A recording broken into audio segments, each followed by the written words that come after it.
of Anthony Owusu-Ansah and his delivery business, Shark Express. What started as one man's dream is now a thriving same-day delivery business that serves hundreds of families. Through financing, mentorship, business networks, and market access, Absa is helping businesses like Shark Express grow, create jobs, build futures, and deliver joy across Ghana. Behind Anthony's success isn't only hard work, it's having the right partner like Absa. From funding to guidance, Absa stands with entrepreneurs who dare to dream. We see your story and we invite you to write it with us. Your story matters. Absa.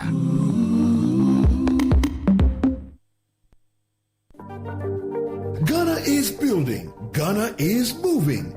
Ghana deserves the best. And now, world-class vehicles are being assembled right here at home. Welcome to Zonda Ghana Limited, your one-stop automobile shop and proud operators of an impressive automobile assembly plant in Ghana. From heavy-duty trucks powered by global giant Sinotruck to premium SUVs and pickups, from Great Wall Motors and Cherry. From dependable light-duty trucks by Forland to world-class construction equipment from Shantui and Sanibu. Zonda delivers topmost quality brands assembled in Ghana with affordable luxury you can trust. Built to international standards, supporting Ghanaian jobs, driving Ghana's industrial future. Whether you are expanding your fleet, building infrastructure, growing your agribusiness, or upgrading your personal drive. Choose strength. Choose quality. Choose locally assembled excellence. Zonda Ghana Limited can be located at its headquarters in Tema. Call Zonda Ghana Limited on 0501 772222 or 0501 773333. Zonda Ghana Limited, proudly assembled in Ghana, driven by excellence. Oh, jump on now. Go, the go. Ah, go me. At what time when you can't park where I don't hear the sound of your car? Why you buy new car? No, I don't change my car. It be the same right. It be the fuel way I change. Way one shouts it. Ever since I started using the all-new Excelium premium fuel, fortified with 3-in-1 action. Oh, Joe, now my car they run like electric car. No, it's so. This is the type of fuel where they want to. Cause now engine they cost. Where they want for way if I buy it go protect my engine. And with the small way I buy, I go drive sir. Absolutely. It's like strapping a turbocharger to your engine and giving it a protector. And what they bust my mind self be the 3-in-1 action, no? Excelium they prevent up to 99% of deposit. It be anti-wear, some be anti-corrosion. One pair way now open there. Hey, so where can I find this magical fuel? Just head over to any Total Energy service station and your car will thank you. Hey, then make a finish my go be fast then rush go Total Energies. My friend, but why your hand my go be inside? I give you info. Make a feel the go be too small. Go, the go. Excelium is designed to protect your car engine, decrease fuel consumption, and lower CO2 emissions. Don't say fuel, say Excelium. Choose Excelium, choose quality. Hey, Andrea, challenge these days, new level crown. Where did you pass? Me, pass somewhere. I just switched for a better life. I switched for comfort. Look, your salary deserves better. Switch? Yeah. How do you mean? I switched my salary account to Fidelity Bank. Oh, okay. And that's my jackpot. I get higher loan amounts with lower interest rates, as well as personalized financial support. They gave me a loan to expand my side hustle, and the terms are just flexible. Wow. Your salary deserves better. Oh, my salary deserves better. You see the way you are smiling wide? Yes, I will switch and smile wider. Your salary deserves better. Switch to Fidelity Bank today and enjoy lower interest rate, car and home loan, personalized financial support, and a smile that lasts. Switch and smile wider. Fidelity Bank. Believe with us. If I believe with us, Fidelity. If I know I need your side, Fidelity. You are listening to Citi 97.3 FM, the city's finest. There can be no other 97.3. No need to change. Keep it tuned to Citi. You're number one. Don't look no further. We've got it all covered. Citi FM. Good morning. Good morning. Good morning. Good morning. Good morning. Good morning, my name morning to life.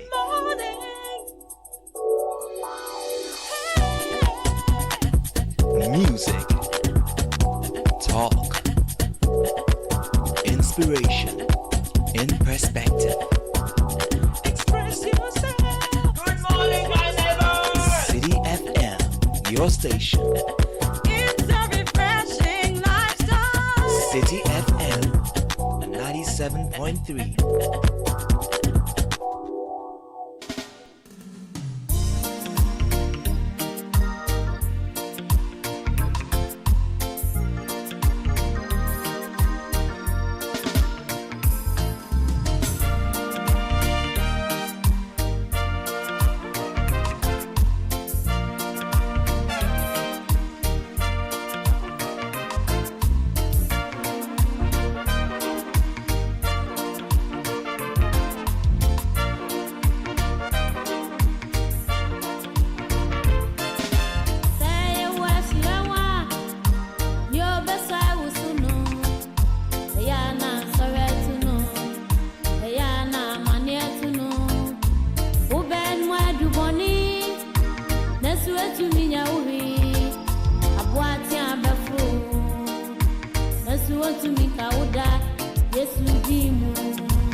The power of relevant radio. This is Citi 97.3. Citi 97.3. Accra. This is the Citi Breakfast Show. The city's biggest conversation.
.3 Citi FM, 6:30, and it's the last day of the month of March, and a great song by the late Yao Sapong.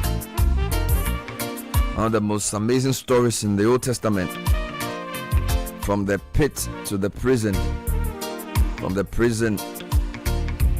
pit to Potiphar's house, from Potiphar's house to the prison, from the prison to the palace, and from palace to prime minister. The fascinating story of a favorite son who saved the world. 7 years of plenty preceding 7 years of famine. Too many lessons in there.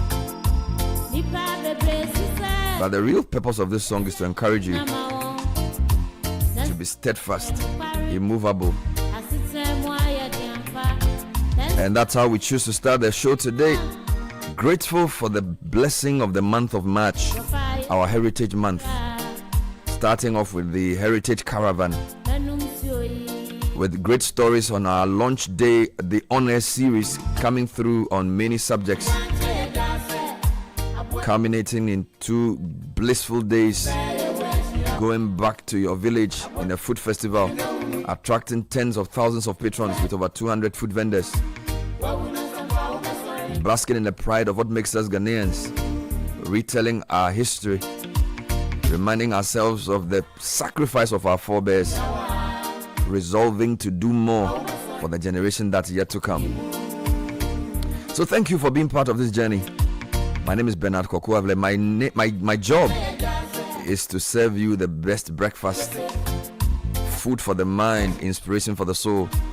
Starting off with business sense. This morning we got inspiration from Yao Sapong's song, sponsored by Absa. We all start a year with good intentions, so many plans and resolutions. This year, Absa is giving you the chance to actually make them count. With Absa Target Save, you can plan towards specific goals, earn interest on your savings, and get insurance cover to help protect what truly matters to you. Whether it's a wedding or that long-awaited vacation, Absa will help you make it happen. Open a Target Save account today with Absa. Your story matters. Also, have a sense of perspective. We have finished the first quarter, or we are finishing the first quarter of 2026, which means 3/4 of the year still awaits. Evaluate what you've been able to achieve for the first 3 months. Reflect on what worked, what did not work, and re-strategize for April, May, June. What we could not do in the first quarter, we certainly can in the next quarter.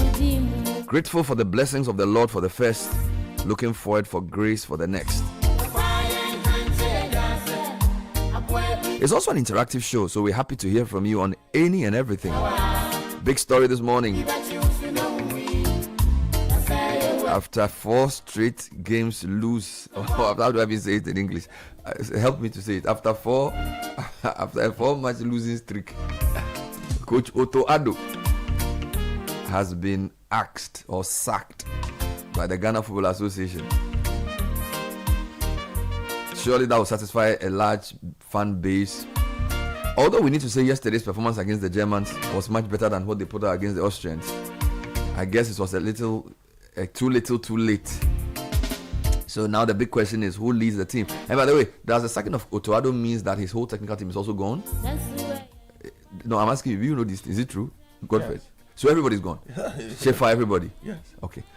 So it's that because the coach comes with the team. Yes. Even though this team was given to him. Yes. Okay. So now we don't have because a coach. This was basically his support system. Okay. So then everybody's gone. Yeah, because whoever comes might bring his own backroom staff, or even if he doesn't bring his own backroom staff, there will be conversations that, look, you can work with ABC there. So I expect somebody like maybe John Pencil to stay, Fatah Dawda to stay, because there are certain jobs that they leave for Ghanaians. So there are certain positions they will not change. Yes. So maybe the first 2 chairs will go to the experts or whoever comes. The rest they might maintain, but unless the new coach they select usually comes with everybody. But that Ghana has never hired. We always have, yes, because it's Black Stars. Yes, exactly. So I expect like the psychologists they have to stay, maybe the physio to stay, but they will probably get a new coach and a new assistant. We'll get a new number 1, a new number 2, perhaps a new number 3. But the goalkeeping coach and other coaches and others will stay, and there will be 1 Ghanaian assistant constantly. Today we'll talk about that. You know. No. Yes, I know. There's no other news. I know. But I need to pay my bills. I'll pay the bills. Otherwise, me too, I'll be sacked. 6:36 City Breakfast Show. So my name is Bernard Kokuavle. I'm here with Godfrey Akotobuafu and Richard Delaskai. We have a few newspapers to go through for you this morning. The segment is proudly brought to you by Zonda Tech.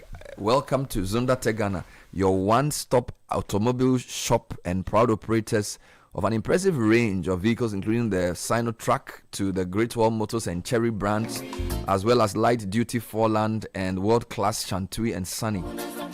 Zonda Tech delivers topmost quality assembled here in Ghana. Our vehicles are built to international standards. We support Ghana's job and drive for industrial growth, and we're expanding your personal drive. Choose strength, choose quality, choose Zonda. Segment also sponsored by Fidelity Bank. Switch your salary to Fidelity Bank because it certainly deserves better than what it's getting wherever it is. We give you lower interest rates, you get higher loan amounts, and a personalized financial support to put a smile on your face that truly lasts. It's time to switch and smile wider. Call 0800 003 355 or visit fidelitybank.com.gh or connect with us on our social media at Fidelity Bank GH. Yesterday, the President of the Republic also met a wide range of civil society groups discussing a broad range of matters as they pertain generally to corruption and human rights. Some highlights from that also coming your way. The President has also asked for the full report of the Fourth Estate on the road contracts supposedly sole sourced for his office to look into them. We were hoping to have the Minister for Roads this morning, but he rescheduled. So I'm sure maybe after the President's directive. So he felt it wasn't the best time to talk. But we are here. That's why we are here. Oh, we there here. As we say, we there here. We know about. I sound bored. We there here. Yeah. So shall we take off this morning? We are taking off. So Sky, where do you want to start from? I have the. Don't you have the graphic?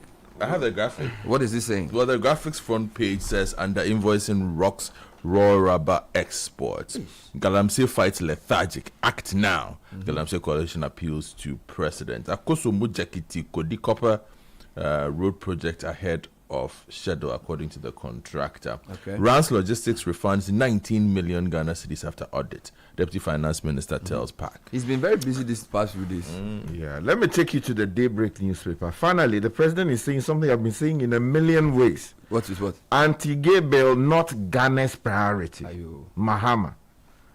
You find yourself in government now. People need water. People need water.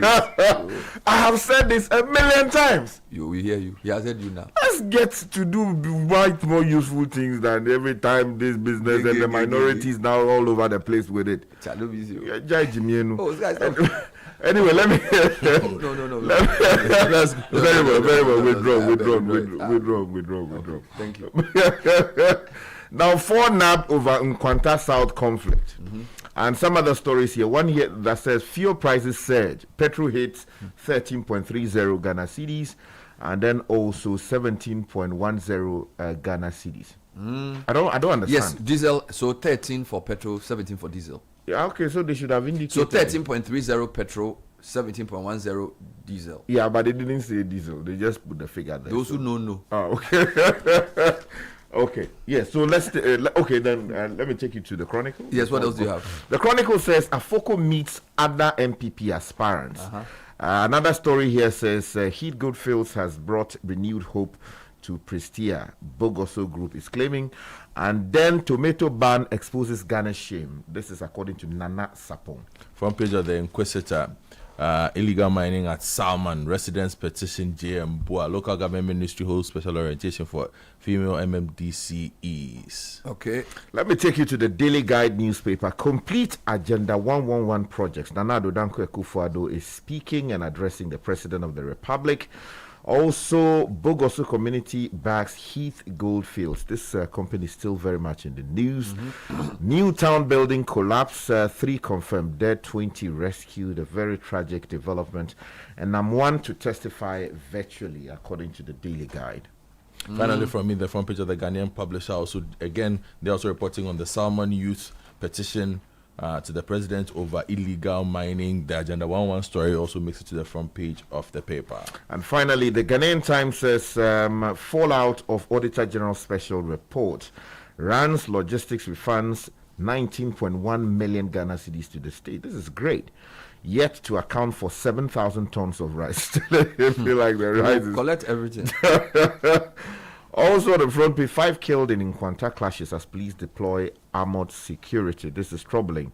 And then GCB Bank posts record 3.17 billion Ghana cedi profit for 2025. Mr. Al Hassan, the chief executive or the managing director, is smiling on the front page. I'll take you I'll start with local, then I'll go international. So, CitiNewsroom.com has a very simple headline: GFA sacks Otto Addo. Full stop. Meanwhile, Aboa is telling GRA to halt AI system deployment at Ghana's ports. Do you know Aboa? Who is Aboa? Association of Businesses of Ashanti.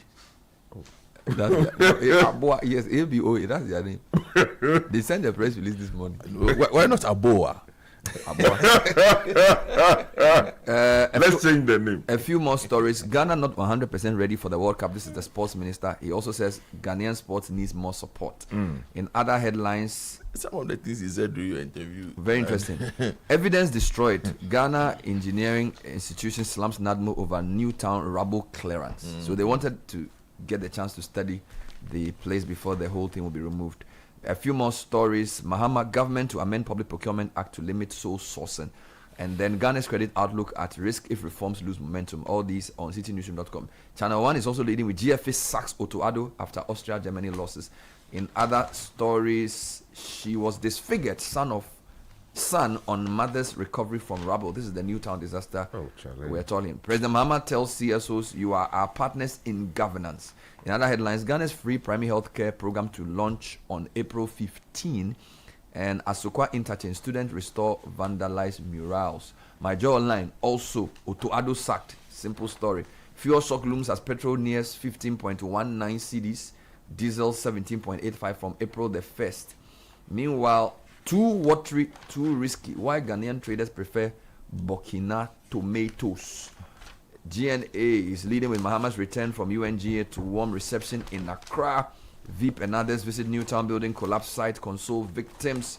And then NADMO seeks stronger public support in NIMOS seeks stronger public support in Galamsey fight. There may be some good news here internationally. Bloomberg is reporting that Trump reportedly mulls war exit. Meanwhile, Iran hits tanker near Dubai. The thing is coming close. Charlie. Yeah. So Iran has hit a tanker near Dubai. We are told Netanyahu says military aims in Iran beyond halfway complete as Kuwaiti oil tanker hit in Dubai. Reuters has the same report. Giant oil tanker off Dubai hit by Iranian strike after Trump's latest threats. The threat is not working. They should go and talk, but the war continues. Yeah. I think I'll start with The Otto coach Addo's did, sack yeah. because I think they waited for the papers to go to sleep. And then they did it quietly. So I'll use the Channel 1 News Online version story by Rachel Engman. The Ghana Football Association has announced that it has parted ways with head coach of the Black Stars, Otto Addo, with immediate effect. In a statement shared on its official Facebook page, the association expressed appreciation to the outgoing coach for his service to the Ghana national football team.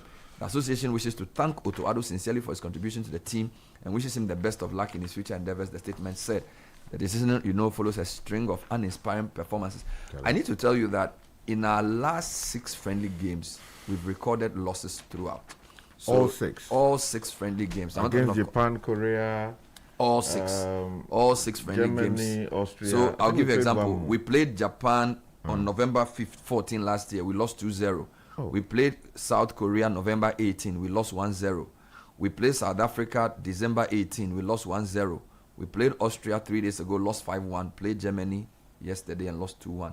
So if you take the past 5 games, we've conceded almost 11 goals and scored only 2. This one there is a very well deserved sack. Now the story now says Otto Addo's departure comes at a crucial time as Ghana prepares for the group stages of the upcoming FIFA World Cup, where the Black Stars are set to face England, Panama, and Croatia. Okay. The GFA says it will in due course communicate the new technical direction of the national team, including the appointment of a new head coach as preparations intensify for the tournament. So hopefully we'll see better results. So when are they bringing Nketia? When are they bringing Carl? I think it's all part. Odo, I think it's all part. I think that but they are talking technical direction, right? Don't forget, Otto Addo also said he wasn't prepared to work with those players. Yes. Because he felt like monkey cannot work for baboon to chop. Yes. So if they bring a new coach, maybe they will.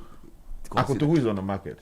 I know you see you are looking for Callum Hudson, doing too much. Because yesterday it was obvious that Charlie we had. So that's the big story. There are a few more stories here. Just let me finish those. Okay. I've been speaking to the Minister for Sports. He admits in my interview with him that Ghana is not 100% ready for the World Cup. That interview was recorded before the 2 games. Okay. But Kofi Adam says that while some progress has also been made in his first year as minister, there's still much work to be done to develop Ghana's sports sector. I was speaking on the point of view, and he reflected on his tenure, saying there's some work to do. I don't think we've done enough yet, considering what we aim to do. We still have a lot of work to do. I'm happy for the little progress we've seen, but there's a lot more to be done. He also admitted that the team was not ready for the World Cup, but he believes that by June, they will be ready for the World Cup. Let's come back to other stories. Let me take you to the front page of the Daily Graphic, Bernard. Under invoicing rocks raw rubber exports, investigations by the Daily Graphic have revealed an under declaration of over $70 million exports of rubber over 2 years. The checks indicate that export volumes exceeded stated permits with a compromised system that threatens the country's local processing infrastructure. For instance, discoveries include export free on board under declaration of nearly $50 million in 2024 and more than $21 million in 2025, where the export volumes exceeded official export permits issued in both instances. Okay, still talking about matters related to imports and exports and all of these issues. If you go to page 4 of the Ghanaian Times, something that we've been asking questions about. So now the IDs are coming out. So fallout of Auditor General Special Report. Rams Logistics, we are told, has refunded some 19.1 So they are the guys who are doing the... Exactly. According to the paper. The transit. Yes. Benjamin Acton Tete says the Deputy Minister responsible for Finance, Mr. Thomas Nyako Ampim, has revealed that Rams Logistics has refunded 19.1 million Ghana cedis to the state just 1 week after the Auditor General Special Report on multiple infractions was made public. Now, the company was cited in the report and flagged for overpayment in relation to grain transportation and the disappearance of thousands of tons of rice and maize. Now, Mr. Ampim made the revelation where the Ministry of Finance appeared before the Public Accounts Committee in Parliament yesterday to respond to the findings of the Auditor General's special report. Now, there are further details in the story, but if you are interested, grab a copy of the Ghanaian Times and deal with those matters. Bernard, the president met CSOs. Do you have that story? Yes. So I have one story yes, here. He met the CSOs. They discussed a lot of issues. Exactly. Galamsey, corruption, LGBTQ+. So Sky can start and I'll give you some more. Okay, so you go to page 3 of the Daybreak newspaper. Anti-gay bill not Ghana's priority. The President, John Dramani Mahama, has described the LGBTQ+ issue as, quote and unquote, highly emotive and sensitive, stating that while it has sparked a complex national conversation, it is not the most important challenge facing Ghana at this moment.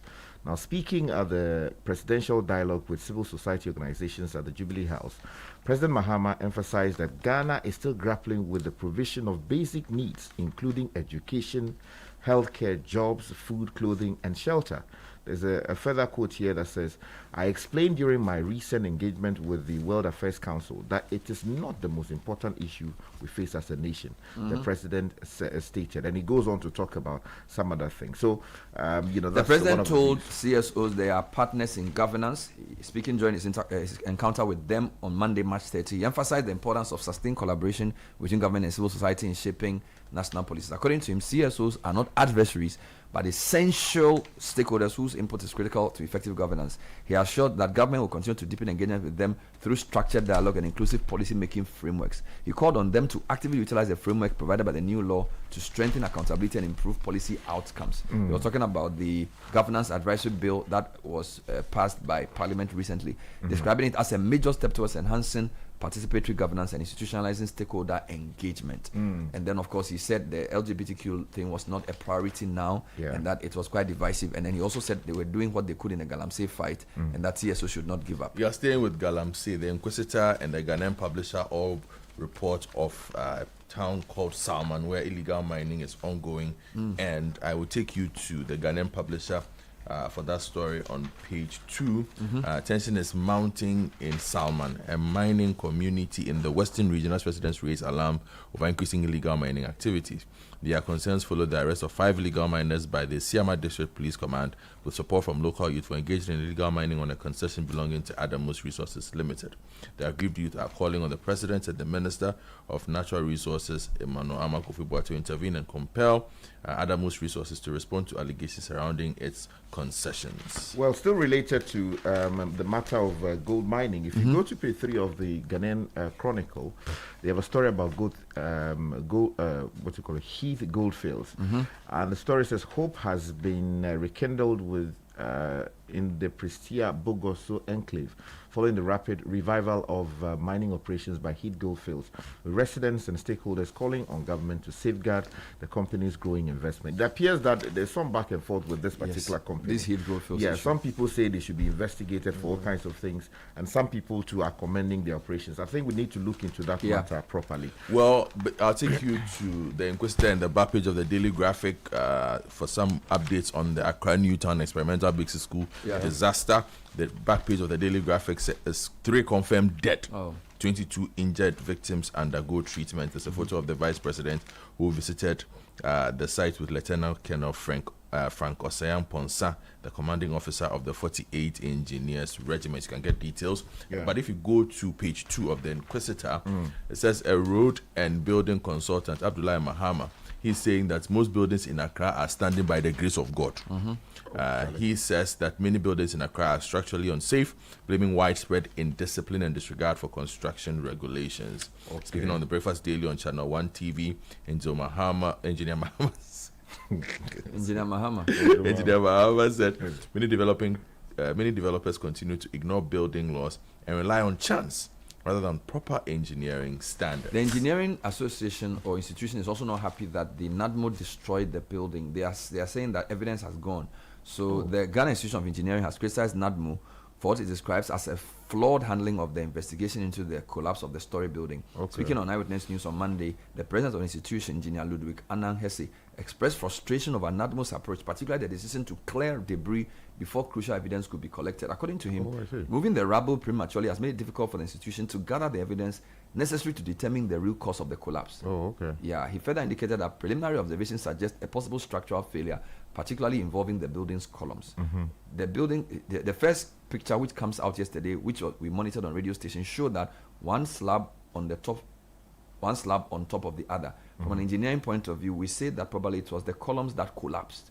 So he feels that he should have waited for them to do their work before removing the rubble. Since the columns are the so the columns is like what you stand on. So he's saying that the pillars could not hold. That's why the columns fell on each other, which suggests that that's what caused the building to collapse. But he felt they wanted to do a proper check before they could conclude on that. Well, if you go to the Daily Guide, they have an editorial that on this issue. So poor emergency response et al. So if you are interested, you need to actually look at what exactly they are saying there. But Bernard, I want to draw your attention to a matter having to do with the deployment of AI at the ports that people are not happy about. I had a story from Abua who said they are not happy. So let me tell you about what free forwarders are saying, that you tell us about the Abua people. Same thing. Now, the Daybreak on page 3 says the Free Forwarders Association of Ghana has accused the Ministry of Finance of breaching national law and international trade rules through the implementation of an artificial intelligence system used in customs evaluation, escalating a dispute that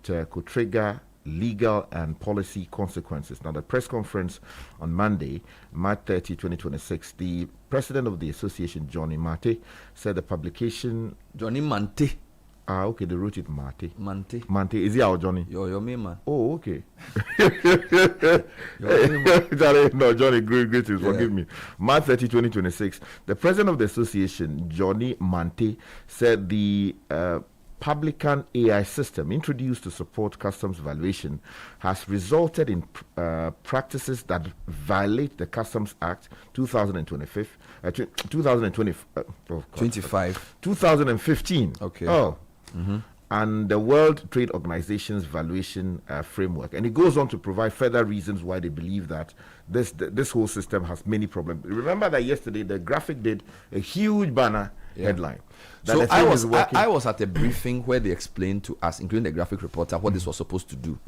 They are saying that for a long time, customs officials had the discretion to, if somebody came in with a valuation for a particular product, the discretion left to the customs officer was too much. So this AI system was an independent way of giving a range. So the customs officer could use that. So this is called, I think it has a name called public or something. You say publican, that's publican something. Could track the decisions of the customs officer and prevent them from abusing that discretion. So what I think they should do is to engage properly so that the stakeholders understand that this thing is here to help all of us. According to the GRA team, they are losing a lot of revenue through the discretion of customs officers, and they are using publican to give more realistic ranges of the valuation of products. The freight forwarders and other business people are not happy. So this requires a lot more engagement. So we can get into that if time will permit. I have a statement from the Asante Business, it's called ABOA, the Asante Business Owners Association, who are opposing the deployment of the algorithmic system for customs evaluation and tariff classification. So very similar concerns raised by this guy. But I want to talk about fuel, Sky. Yes. So you have a story that gives the price range. There's another story here on Joy Online which says fuel shocks loom as petrol nears 15.19 and diesel 17.85 from tomorrow, April 1. So according to the story, fuel prices are set to rise sharply from April the 1st, with the petrol and diesel expected to surge at the pumps. According to the latest outlook by the COMAC, a litre of petrol could rise by 8.06% to about 15.19 cedis. Diesel is projected to rise by 9.76%, pushing the price to around 17.85. Now, the figures here are different from the figures you read. Yes, because in your story, it's 13 for petrol and 17.10 for diesel. Yeah, so the Daybreak says under the revised price floor, petrol has increased from 11.57 to 13.30 Ghana cedis per litre. So that's the floor. Yes, representing about 1.73% increase. Now, diesel, on the other hand, has made the highest hike, or the biggest hike, rising from 14.35 Ghana cedis per litre to 17.10 Ghana cedis per litre. So, and this, once that's the price floor, it means that it could sell higher. It's a very serious situation. Now, we know where this is coming from, right? There's a story from various platforms that Trump is reportedly thinking of exiting the war. Meanwhile, while he's doing that, Dubai, Iran has hit a tanker near Dubai, further escalating ship owners' concerns. So, according to a story by Carla Caniviti, the attack on the ship will revive ship owners' concerns, even as Iran takes steps towards restoring some traffic through the Strait of Hormuz on its own terms. Dubai's Anchorage area is a frequent stopping point as vessels wait to secure war risk insurance cover and finalize details before exiting the narrow strait. As of Tuesday morning, which is today, there were more than 400 ships of all types in and around the Anchorage, where Al-Shima, the ship, was struck. According to data compiled by Bloomberg, electronic interference can potentially misrepresent ships through locations in the area. And they show a picture of some of the issues. But Dubai authorities are confirming that their response team have successfully contained the incident involving the Kuwaiti oil tanker, which was hit by an Iranian missile. Meanwhile, go on. Meanwhile, there's a photograph that's circulating. They say it's a church. They say Strait of Hormuz International Ministries. We stop Satan's way into our lives. Into your life. Is it in Ghana or Nigeria? But how do you know which country this is? I don't know. Is that circulating widely? It could be AI generated.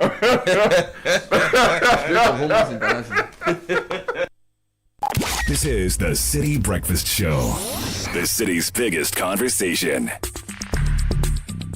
Join the conversation on the City Breakfast Show on Facebook at facebook.com/City97.3, Twitter at twitter.com/City973, and Instagram at instagram.com/City973 with the hashtag CityCBS. The City Breakfast Show. Rise above the noise. 7 o'clock, City Business News next. Nashika Sisa has the details. Good morning, Na. Good morning, Bernard.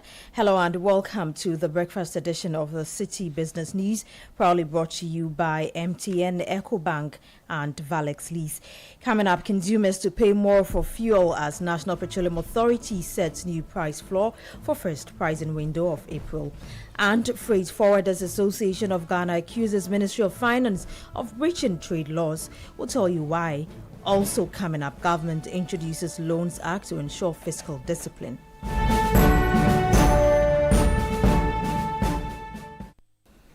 I'm Nashika Caesar. The details of our stories now. A new price floor set by the National Petroleum Authority (NPA) for the first pricing window of April will see diesel selling at a minimum of 17 cedis 10 pesos per litre, while petrol is pegged at a minimum of 13 cedis 30 pesos per litre. Liquefied petroleum gas (LPG) will also sell at a minimum of 10 cedis 71 pesos per kilogram. The revised price benchmarks reflect movement on the international oil market amid renewed geopolitical tensions in the Middle East that continue to drive volatility in global crude prices. There's more in the following report by Daniel Sakiti. The new price floor represents a sharp increase from the second pricing window of March, when petrol, diesel and LPG were set at 11 cedis 57 pesos, 14 cedis 35 pesos and 10 cedis 67 pesos respectively. Under the revised petroleum pricing guidelines, the price floor constitutes the minimum threshold at which oil marketing companies and LPG marketing companies are permitted to retail petroleum products.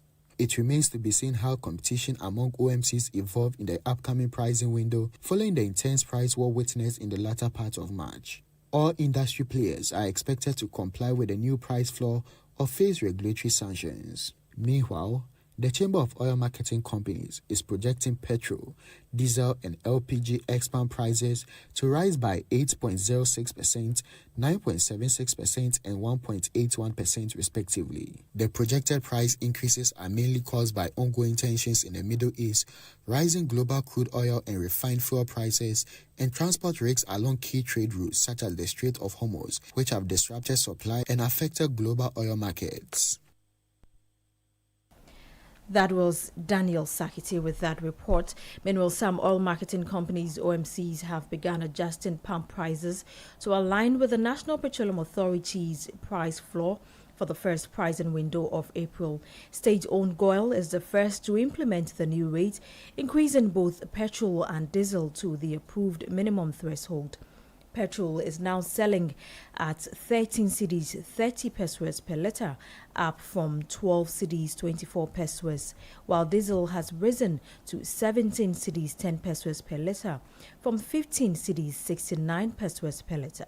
However, the price of Super XP 95 remains unchanged at 14 cedis 35 pesos per litre. Away from that, the Freight Forwarders Association of Ghana has accused the Ministry of Finance of breaching national law and international trade rules through the implementation of an artificial intelligence system used in customs valuation, escalating a dispute that could trigger legal and policy consequences. At a press conference in Accra, the association said the Publican AI system introduced to support customs valuation has resulted in practices that violate the Customs Act 2015, Act 891, and the World Trade Organization's valuation framework. Paul Kobina-Mensah is General Secretary of the association. For years, we have said that Ghana's international trade ecosystem works best when it is governed through a clear multi-agency structure that aligns enforcement, facilitation, risk management, port operations, and stakeholder accountability. When that governance frame is weak, isolated interventions begin to multiply. One directive appears here, one platform emerges there, one bureau is reshaped elsewhere, and soon the trade community will be left trying to interpret policies through fragments. Our calls to action are: 1.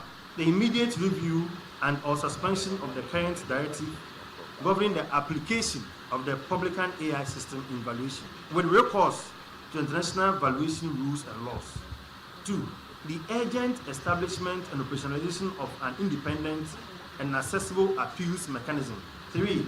The decentralization of valuation processes to eliminate delays and associated court charges. Paul Kobina-Mensah is General Secretary of the Freight Forwarders Association of Ghana. Moving on, Ghana is set to introduce a new Loans Act to regulate the use of borrowed funds, ensuring that every loan is tied to high-impact value for money investments. The Finance Minister, Dr. Kasiel Atuforsen, announced in a Facebook post explaining that the legislation forms part of broader reforms to strengthen fiscal discipline and safeguard the country's debt sustainability. Here's more. According to Dr. Forsen, the new Loans Act will ensure that all future borrowing is strictly tied to projects with clear measurable benefits, reinforcing the government's focus on debt sustainability and fiscal accountability. He emphasized that Ghana's borrowing strategy will prioritize projects that deliver tangible benefits to citizens. The finance minister made the announcement alongside news that Ghana has signed its 11th bilateral debt restructuring agreement, this time with the Export-Import Bank of India. He said the move is part of ongoing efforts to stabilize the economy and ease the country's debt burden. He reaffirmed the government's commitment to honor all restructured obligations on schedule and avoid a return to unsustainable borrowing practices that contributed to recent financial challenges. That was Daniel Odumensa with that business desk report. Now, the Minister of Transport, Joseph Bukari Nipe, says Ghana's aviation sector has become one of the most competitive in the sub-Saharan Africa, attributing this achievement to key government reforms. His remarks follow the official launch of operations by Nigerian airline ValueJet in Accra, a move expected to boost connectivity between Accra and Lagos. There's more in this report.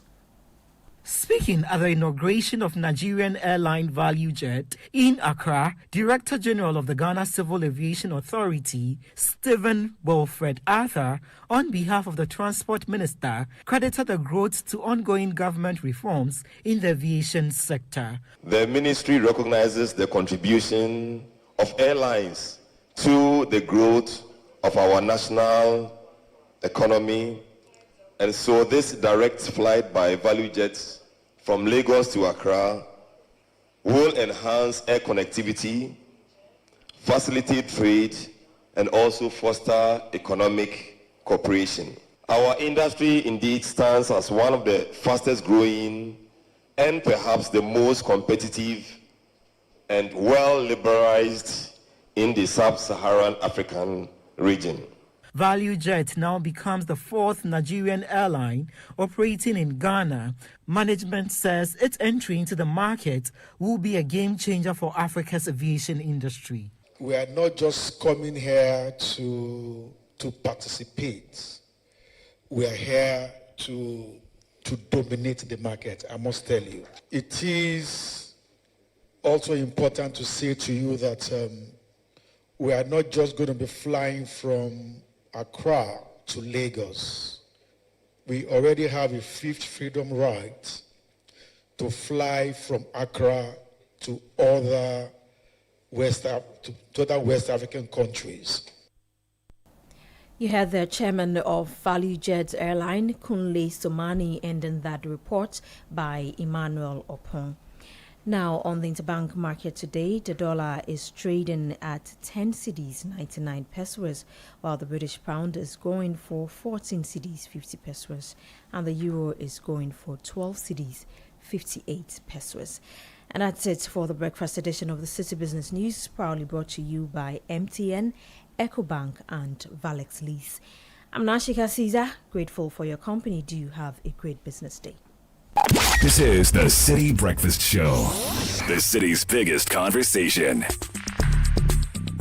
Join the conversation on the City Breakfast Show on Facebook at facebook.com/City97.3, Twitter at twitter.com/City973, and Instagram at instagram.com/City973 with the hashtag CityCBS.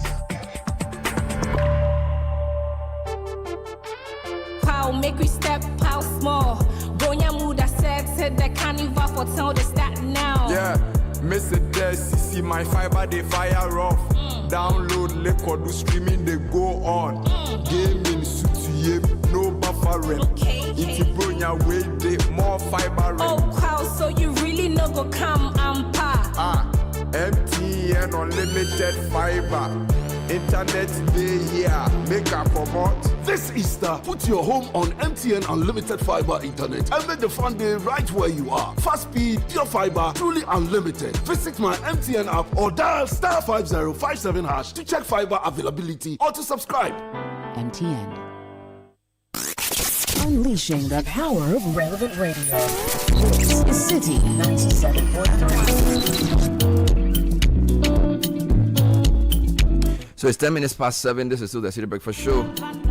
It's time to make that move for a cold Malta Guinness on On the Mind, Body, and Malta Guinness Unite, nothing is beyond your reach. Vim up your daily pursuit with the revitalizing taste of Malta Guinness packed with B vitamins. It's not like any other soft drink. It's a quality refreshment boosted with B vitamins and brewed with sorghum and malt. Charge forward and towards your goal with each sip of its nourishing natural goodness. Now selling at a cool 12 cedis. Remember to always look out for the proudly made in Ghana symbol on every bottle or can of Malta Guinness. Malta Guinness, we move. And we're sponsored in Kickoff by Polytank. Have you gotten your Polytank Sumo Super yet? If not, this is your month to save. Get 10% off the premium multiple layer Sumo Super Tank from now till end of Ghana month nationwide. Let's celebrate our heritage together. Built with advanced multi-layer technology and reinforced for superior durability, Sumo Super is designed to last, giving you peace of mind for your home, project, or business. Don't miss this limited one-time offer. Visit any Polytank outlet today, ask for Sumo Super, and save over 1,000 cedis. Polytank, the original. Polytank does not request for Momo online.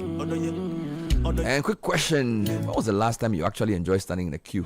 Well, me neither. Whether it's at the bank or the grocery store, nobody has time for that. That's exactly why we're loving this new move from MTN.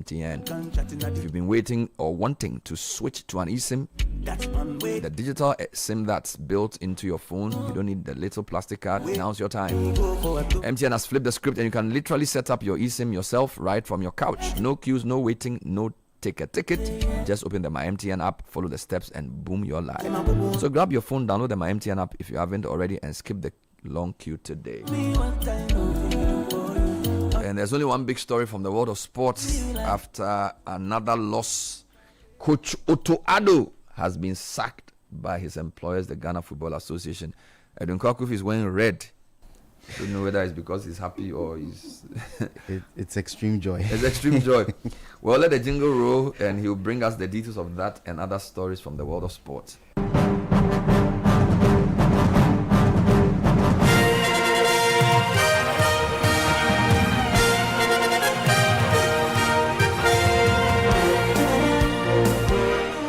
Good morning and welcome to the Tuesday edition of Kickoff on the City Breakfast Show. I am Edwin Kofi. Coming up, Otto Addo sacked as Black Stars boss just 2.5 months ahead of the World Cup, and his sacking came after this. Great little ball over the top, pushing down. It's Undov. Well, how fitting is that for the Stuttgart man? The recipient of a silky smooth German move. For the second game running, the Black Stars fell in the international friendlies, this time losing to Germany's national football team by 2-1. We'll bring you reactions to Otto Addo's sacking and also where the GFA intends to go with the next technical appointment. Kickoff was powered by Shell Go, Well, Polytan Ghana, Leshego, and Western Union.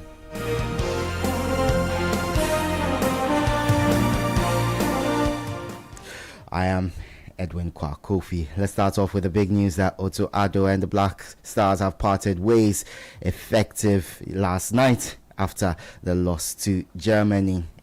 This, of course, follows the 5-1 loss to Austria's national football team on Friday. Despite his dismissal, Otto Addo leaves behind a historic milestone, becoming the first coach to qualify Ghana for 2 separate FIFA World Cups in 2022 and 2026. Here's what the Ghana Football Association had to say in their statement following his departure. The Ghana Football Association has parted ways with the head coach of the senior men's national team, Otto Addo, effective immediately. The association wishes to thank Otto Addo sincerely for his contribution to the team and wishes him the best of luck in his future endeavors. The Ghana Football Association will communicate the new technical direction of the Black Stars in due course. That was a statement from the GFA read by my colleague Julio Eshrifi-Amwa. Now, in an interview with the City Sports, the chairperson of Parliament's Youth and Sports Committee, Ernest Nogbe, says the decision to sack Otto Addo is long overdue. We have been making this call for the past, more than 6 months now, that the GFA was adamant to part ways. I don't know the kind of hope they had in him thinking that he would still perform somewhere along the line. It's long overdue. Yesterday, I made this revelation that, in fact, if care is not taken, Otto Addo will be sacked before even the World Cup. And as I said, the players already, they know what they are about. They know what to do on the pitch. All that a coach needs is to give them the tactics, the formation to play, looking at the tactics of the opponent.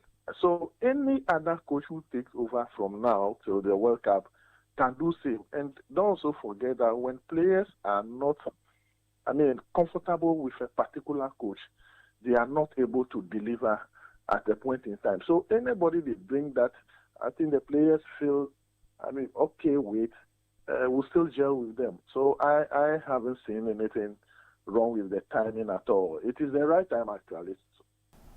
That was the voice of the chairperson of Parliament's Youth and Sports Committee, Ernest Henry Nogbe. Let's stay with the former Black Stars boss, and of course Germany edged Ghana 2-1 thanks to a late strike from Dennis Undav. But speaking before his sacking, Otto Addo said he was pleased with the overall performance of his side. According to him, the players gave everything on the pitch, as he reflected after the game. First half was surely in Germany's favor. They pressed us a lot, created a lot of chances. We are a little bit lucky not to concede an early goal, but our guys really gave everything, defended well. And then on the other end, it's again unlucky when you concede a hand goal, hand penalty. Again, just like in Austria. So it's difficult, especially the timing of the penalty just for the first half.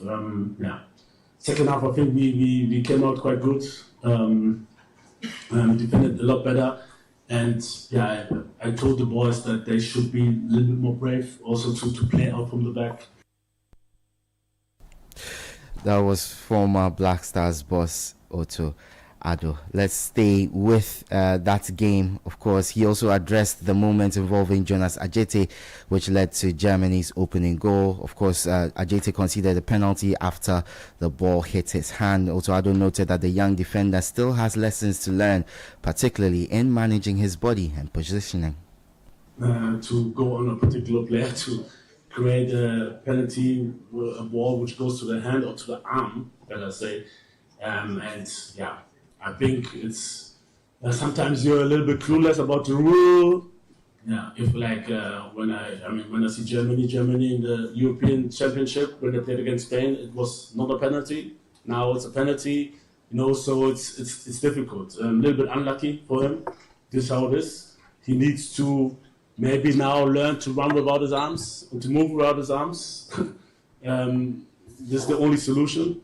And I hope that it will never happen again. I'm happy that it happens in a friendly match, and hopefully it won't happen in the World Cup.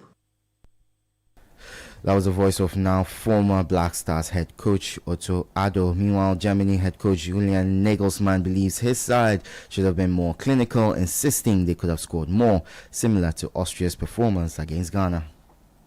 Different formation in Côte d'Ivoire compared to the formation of Ghana. But they also have, especially a lot of players with a lot of speed.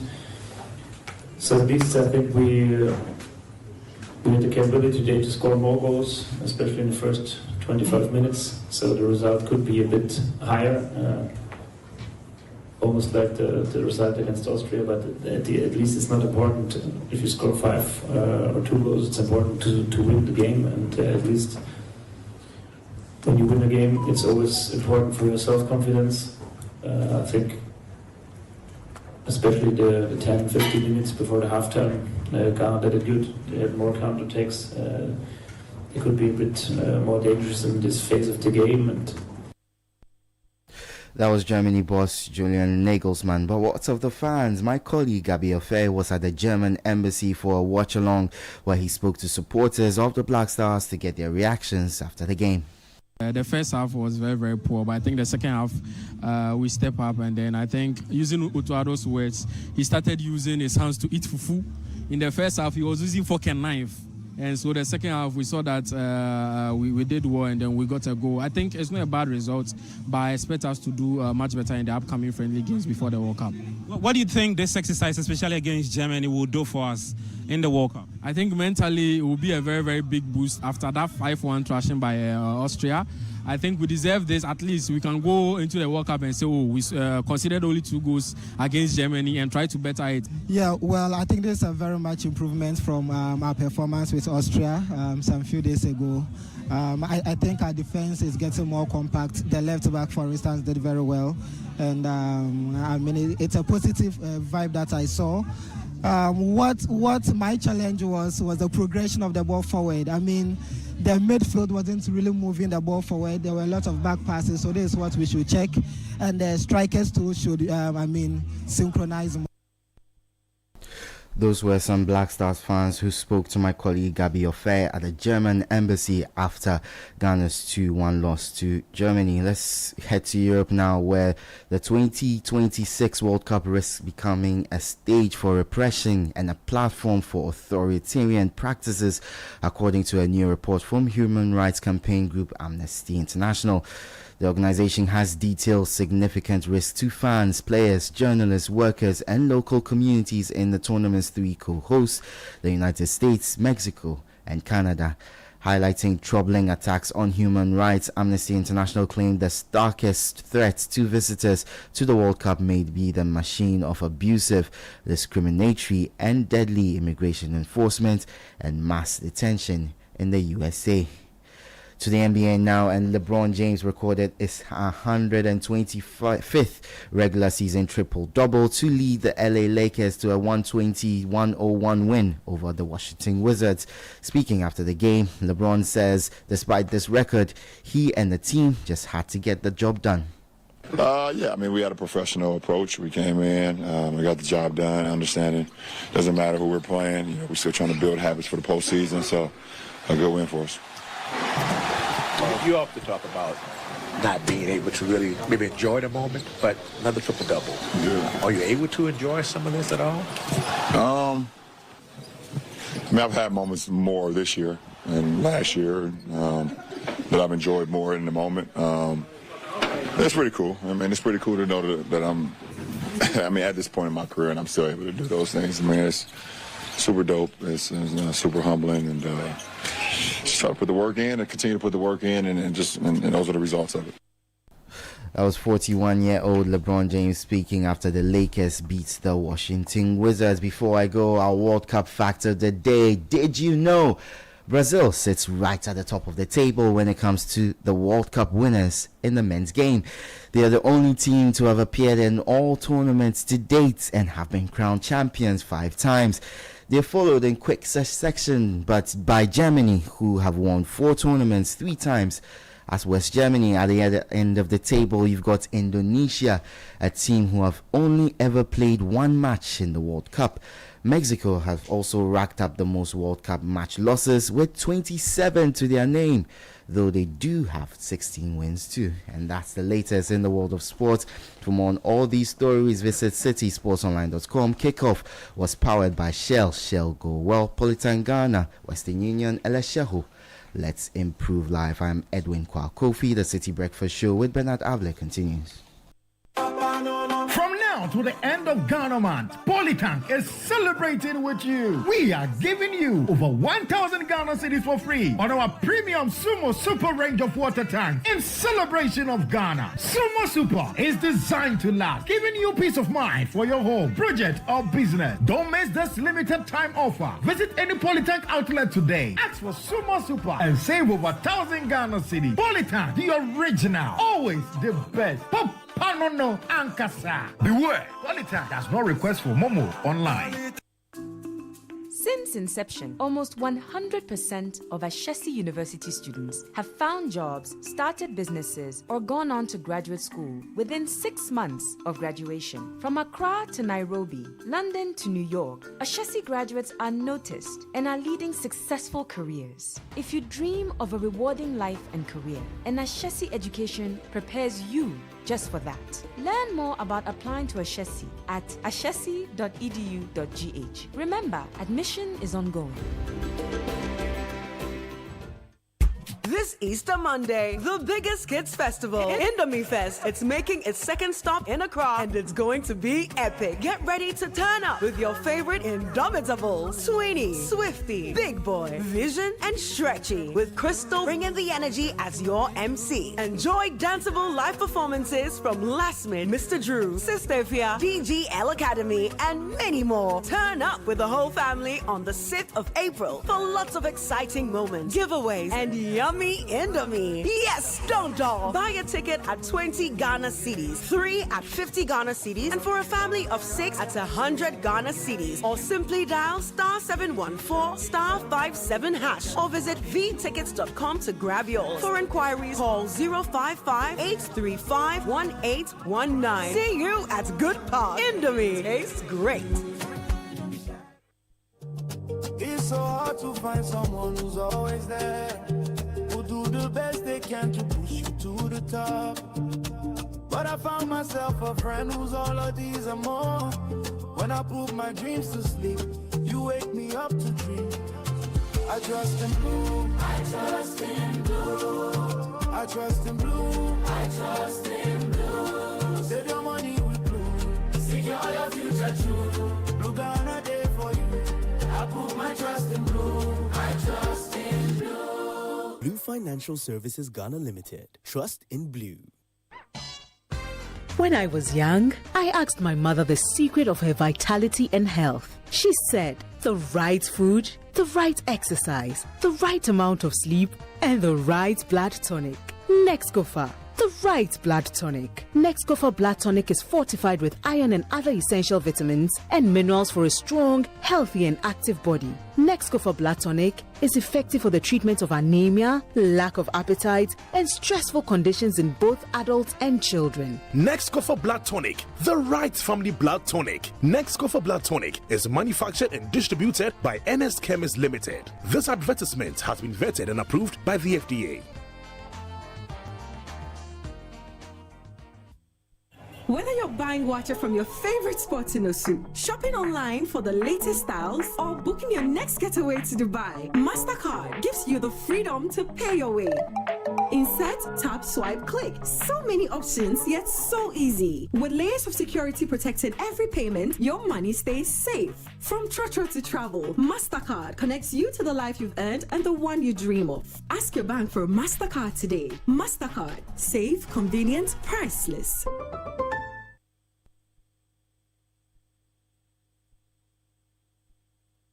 This is the Citi Breakfast Show, the city's biggest conversation. Join the conversation on the Citi Breakfast Show on Facebook at facebook.com/Citi97.3, Twitter at twitter.com/Citi973, and Instagram at instagram.com/Citi973 with the hashtag CitiCBS. The Money Matters segment is brought to you by Petra. Petra, achieve more. Welcome to the Money Matters segment with Petra. Not every sure deal is actually sure. Investing without understanding is gambling dressed in confidence. If you can't explain how it makes money, don't put your money there. Petra guides you into safe, smart, and transparent investment choices. Get free financial advice today. Dial *447*70# to speak to an advisor today. Petra, achieve more.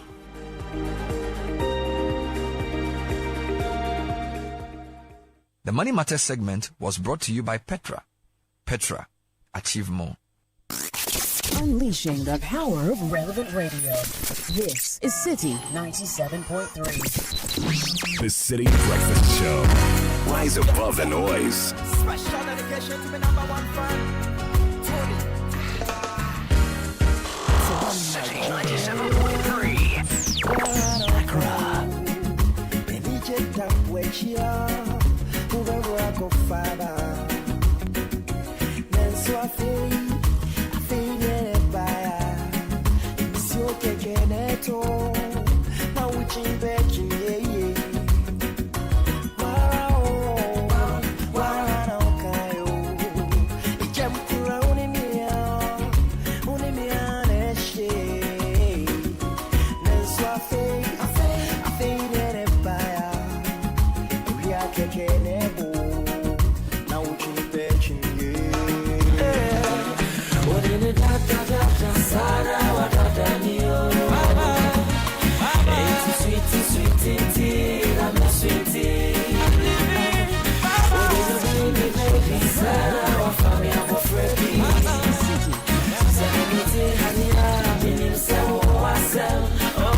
7:32 on the City Breakfast Show.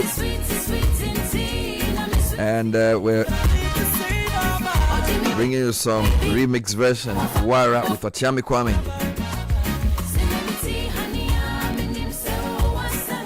Good morning, Bernard. Happy birthday to Mr. Chinebo Akodi Abuachi, my husband, my friend, CEO of Gasalk and Steward Finance of Knee Boyman Circuit MCG, which is the Methodist Church of Ghana. Wishing him good health, God's continuous grace and long life. May this age bring him more blessings from his wife and all the family. Hey, Tiki, your wife is loving you this morning, pal. So the Ghana Association of Savings and Loans Companies. You are the CEO, and of course, you are a big man at the Methodist Church, Neboy man. Your wife says you are too much. Happy birthday to my dear brother and backbone Edmond Okante, popularly known as TK, of Trinity Metal Works and La Bethel Presby Church. I pray this year ushers you into greater blessings from Reverend Holtzborn Okante, Minister in Charge, PCG, the Good Shepherd Congregation, Amanfro. It's interesting that two different people, unrelated, both born today, both known by TK. So Chinebo Akodia, we call him TK, and Edmondo Kante is also called TK, and they were both born on 31st March. Happy birthday to Yolanda Yayira Do Tamaklo. Yeah, you're 15 years old today. Yes, so coming in from your dad. Our girl is 15. Coming in from your mom. And all your uncles here on the City Breakfast Show. Yo. Yeah. Keep rising. Yes. The star. 15 years have come so quickly. Oh, Charlie, so quickly. I remember the day she was born. It's amazing. Like yesterday. Charlie, how time flies. She's now a big woman. Big woman, Charlie. Yeah, so Yolanda. Congratulations. Your dad, your mom, and all of us here are saying happy birthday to you. Yes. May you grow to become the solid citizen of the world that you promised to become. Amen. Yeah, the love is deep from all of us. Amen and amen. I saw the father over the weekend, Charlie. during the event. Yeah. So each I said, those beard, Charlie, is that grey. I said, hey, Charlie, it be saying we they grow like that or what they have. Life was overtaking you. Charlie, but you are not to see the grey. What's grey though? What's grey? I shave it. I don't know. Or it's happening in more important places. I don't know. I don't know. I don't know. It doesn't show. I met a mate of mine, a junior of mine from secondary school at a program. Yes. And I was telling somebody, oh, this guy was my junior. I said, this guy, how can he be your junior? His white on his beard alone is more than the whole white on your hair.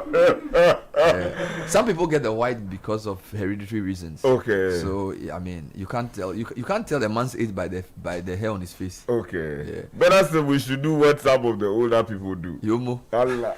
Yomo Benga.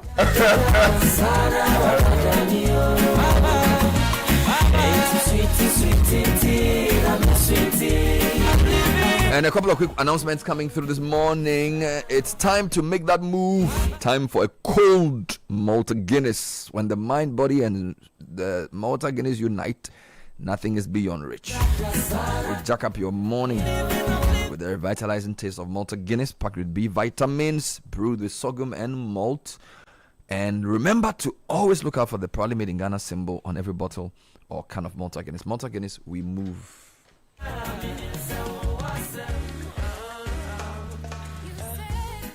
We all know that life doesn't wait for payday. Whether it's school fees, a business emergency, or finally starting that project, you need a partner who says yes. That partner is Blue Financial Services Ghana. Listen, with Blue Financial or Blue's iFinance app, you can get a loan disbursed in as little as 4 hours. No long queues, no endless paperwork. And if you're looking to grow your money, Blue investment rates are among the most competitive in the country. Download the Blue iFinance app on the Play Store or the App Store today.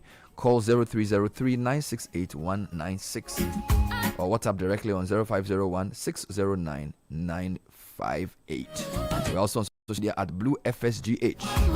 Blue Financial, trust in Blue.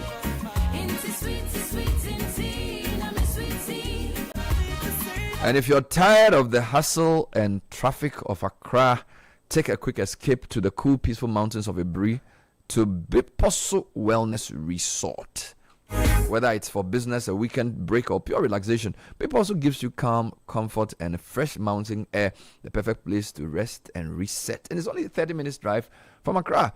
Visit once and you never want to leave. Call 0200 557 699 or visit biposoresort.com to book today. Biposo Wellness Resort, peace lives here.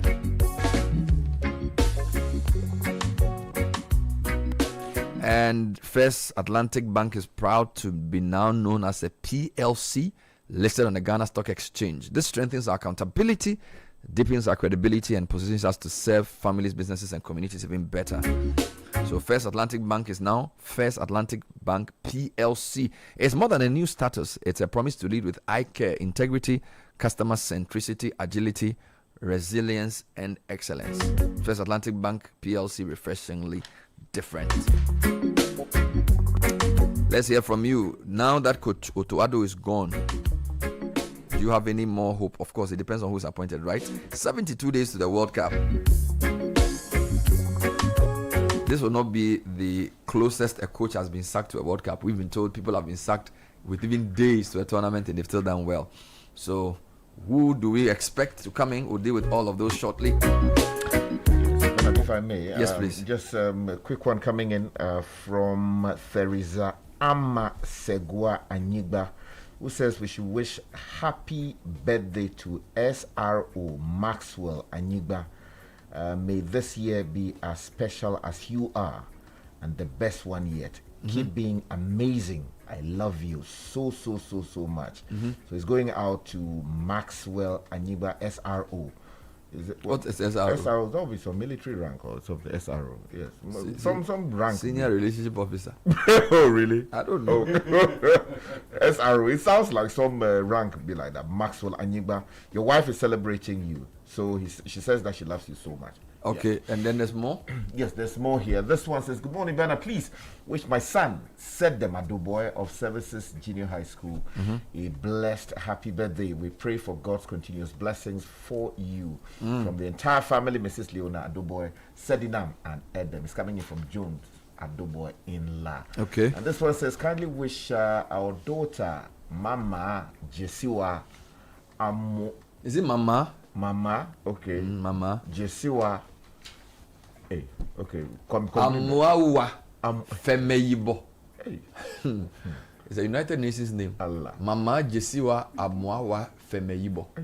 10 years ago, you changed our life, and today we celebrate the amazing person you've become, wishing you even more success and joy as you continue to grow into the incredible woman we know you will be. Happy birthday, sweet girl, from your dad, Old Bob, and your mom, Beckios, and your sister Eresi in the UK. It's a family with names. Beckios. Yeah, Beckios. And another one coming through. Yeah, I've done that one. Glorious 10th birthday to my first nephew, Seruni Lante. May the goodness of the Lord be your portion always. We love you. From your auntie Priscilla, Uncle Solo, your grandma and grandpa.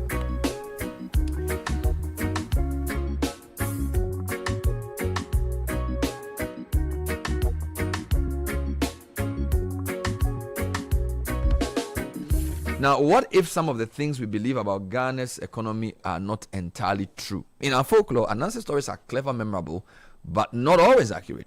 Could the same be true about the stories we tell ourselves about our economy?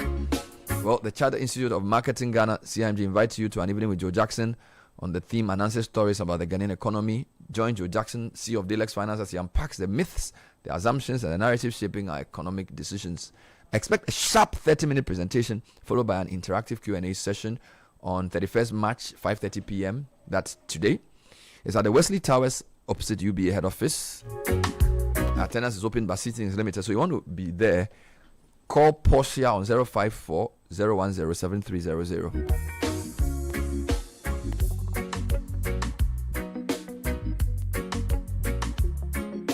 Come, let's separate the economic facts from Kweku Anansi's stories. And Jonathan Syme is living proof that insurance can actually reward you. He's the first raffle winner of the Naturally Motor Insurance promotion from Enterprise. Jonathan simply insured his car and now is packing his bags for an ultimate football experience abroad live at the stadium. Imagine that. And yes, you could be next.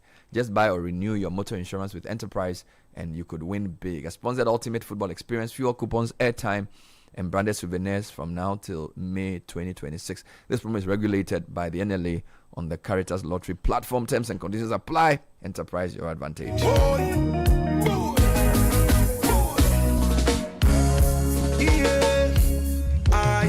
You make me wanna rearrange the alphabet so I could put you next to letter I.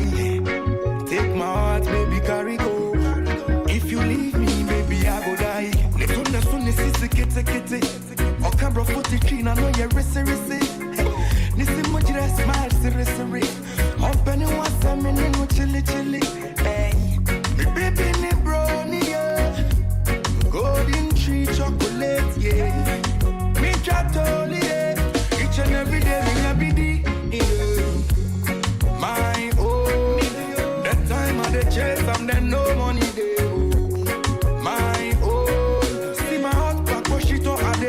My gang, my own, like the air and the feeling for everywhere I go. My own, see the money, baby, come chop on for me, oh. And let me see what's up in here, what's up in here. Although my lonely plan, I bet chat to me, yeah. Chat to me, girl, yeah. Wait time make I carry you, champagne and I was the Malibu. And the dinner I eat just for two. Me dog now would come in the baby. My own. That time of the chase, I'm then no money day. My own. So Coach Otto Addo is gone. He was Ghana coach first in 2022 for the World Cup and then replaced by Chris Hughton, who's Ghanaian Irish, who took over from 22 to 23-24. And Otto Addo was appointed again in 2024, qualified us for the World Cup, and he's been sacked. Prior to Otto Addo, there was Milovan Rajevac, who was on his second stint, 21-22. It was not a successful stint. He's Serbian. Before that, Siki Akuno had the team from COVID till 2021. Prior to this, Kwesi Appiah had coached the team from 2017 to 2020. And you could say the last time we had a proper result was when Coach Kwesi Appiah was our coach. Maxwell Konadu was caretaker in 2017. Prior to him, Avram Grant, 2014 to 2017 took us to AFCON final. Maxwell Konadu was caretaker again between the Kwesi Appiah's first tenure and his second tenure. So you could say in the past 15 years, it's been Kwesi Appiah and Avram Grant, Milo, CK Akuno, Otto Addo, and Chris Hughton. Of course, there was Goran Stefanovic, 2011-2012, Milo, 2008 to 2010, where Ghana had its most successful stint, taking us to the quarterfinal of the World Cup. Prior to him, there was Silas Tete Claude Roy, who introduced Andrea Ayew into the team. And then, of course, our first World Cup, Ratomir Djukovic, also from Serbia, 2004 to 2006. So this is the list of coaches. Godfred is here to talk to us more about what he picked. Yes. When do you think the decision was made? Because don't forget, on Friday after the 5-1, I think all of us were saying he should go. Yes. When I interviewed the Minister of Sports, it didn't really come up at the time because the interview was recorded prior to the game. So I didn't know where his mind was on the coach. But what do you think is happening? By the way, whose decision was this? Is it the FA or the government? Well, I think it's a mix. So let me just build up to this for you quickly. So what I picked up was that the situation wasn't that bad until the Austria game. And with the Austria game, it was the manner of the loss. It wasn't the scoreline exactly, but it was the manner of the loss. Post to the game, there were conversations that the players felt that they had been made to look bad by the way in which they had been set up. The Ghana Football Association and others around it, including persons very high up in government and also even the general public, also raised questions about the fact that there seemed not to have been progress. And also, again, very worried by the manner, considering how close we were to the World Cup. The thinking was Austria is a very good team, but Ghana is also a very good team. But against Austria, it looked like Austria was playing Liechtenstein. rather than a country of significant football reputation. And so out of that particular performance, it looked like the axe was already out. And if you look at the conversations that, from what I had picked up, the conversations that went on, some of which you are aware of, some of which I'm aware of, by the time certain people got on aircrafts to leave this country on Friday, Saturday morning to get there, I think the decision to get to Germany, the decision had been 70% made that, look, we need a change before things get worse. No matter how close we are to the World Cup, we need to make the change now before things get worse. So are you saying that the FA felt that the coach had lost their dressing room? There was a thinking that some of the players felt that they did not know exactly what it is they were supposed to do on the pitch. And so they could not respond to what they were supposed to do on the pitch. And that didn't help the case of the coach, if at least you have the backing of the players. But again, I pick up, it is the manner of that Austria loss. Okay. And, that hastened a decision that for some should have been made once we didn't qualify for the AFCON. And this was just a delayed sentence. It was just the stubbornness of, some have said it was the stubbornness of the Ghana Football Association to be proven right in the long term that, look, this is our guy and that he will eventually come good for us. But football is not a race of life. It's a very cutthroat game, especially at the highest level, which is where Ghana competes at. Whether we like it or not, Ghana has fallen on hard times, but Ghana is still a very important national team. And so every game Ghana plays comes under a certain level of scrutiny. And the truth of the matter is that Ghana had not been very good under Otto Addo. If you look at his win rate, it is very low. A lot of draws. The team morale wasn't very high because this isn't a team that could be considered a winning team. And the football isn't exciting either. Exactly. So the decision was made, time to let him go. Let's see if we can find somebody who gives us a chance. So the FA knew that people were not happy with the team. And they were also not happy with the team. Really? Because when we did fail to qualify for AFCON and people were saying that the technical team should be changed, they didn't seem to agree with us. Yes. Because I remember Kurt Okreko held a press conference and he was defending the coach. Yes. I mean, we couldn't qualify for an AFCON with teams like Sudan and Niger. But we qualified for the World Cup, and that seemed for them to be the "we told you so" moment. But post that, a lot of people had also said, look, the football has not been good. Even though we qualified for the World Cup, the football had not been good. Results were delivered, but you were going to get shown up against superior opposition, which is where we were headed. And if you look at it, most of the superior opposition that we played, they really handled us. Yeah. Because I can say the only major victory, I would say, when we beat Mali away in the World Cup qualifiers. That was, for me, his best moment. Yes, but what a lot of people did not like also was the fact that a lot of small teams, so-called, we seemed to unable to beat them. On November 2024, Niger beat us. Yeah, even here. Niger on the normal days, what the average football fan will tell you, if we put Bernard Avle and Richard Sky together and Godfrey Akutu, we should be able to beat Niger. I'm just saying, jokingly. But the point is, there are certain countries that on any day in a competent setup with a competent coach, those countries should never be able to compete with Ghana. Big boys will always be big boys. Once in a while, there's an upset. But the upsets became the norm, and that took away quite a bit. So I feel bad for him that it had to happen in his homeland, adopted homeland, that is, of Germany, where I'm sure he had a lot of family there. Stuttgart. Had a lot of friends there. Did he even play in Stuttgart? No, he didn't. But I'm saying he was in Germany. Family would come from all over. A place where his colleagues were there, because I saw the post-match build-up. Gerard Asamoah was there. A lot of people were there. But I guess in the end, the decision had to be made. Now, the big question is, what is next? So, whose decision will it be for the new coach to come in? As in, who chooses the new coach? Obviously, the Ghana Football Association. They've always chosen the coaches. The problem for this particular football association, though, is the past 5 appointments they've made haven't gone well. So let's go through one by one so people remember. So let me start from there. CK Akuno came in 2020. Has been in. He just did like a year and a half. Then Milovan was brought back. A decision that was more sentimental than anything, because Milovan had given us our best result. It was disastrous.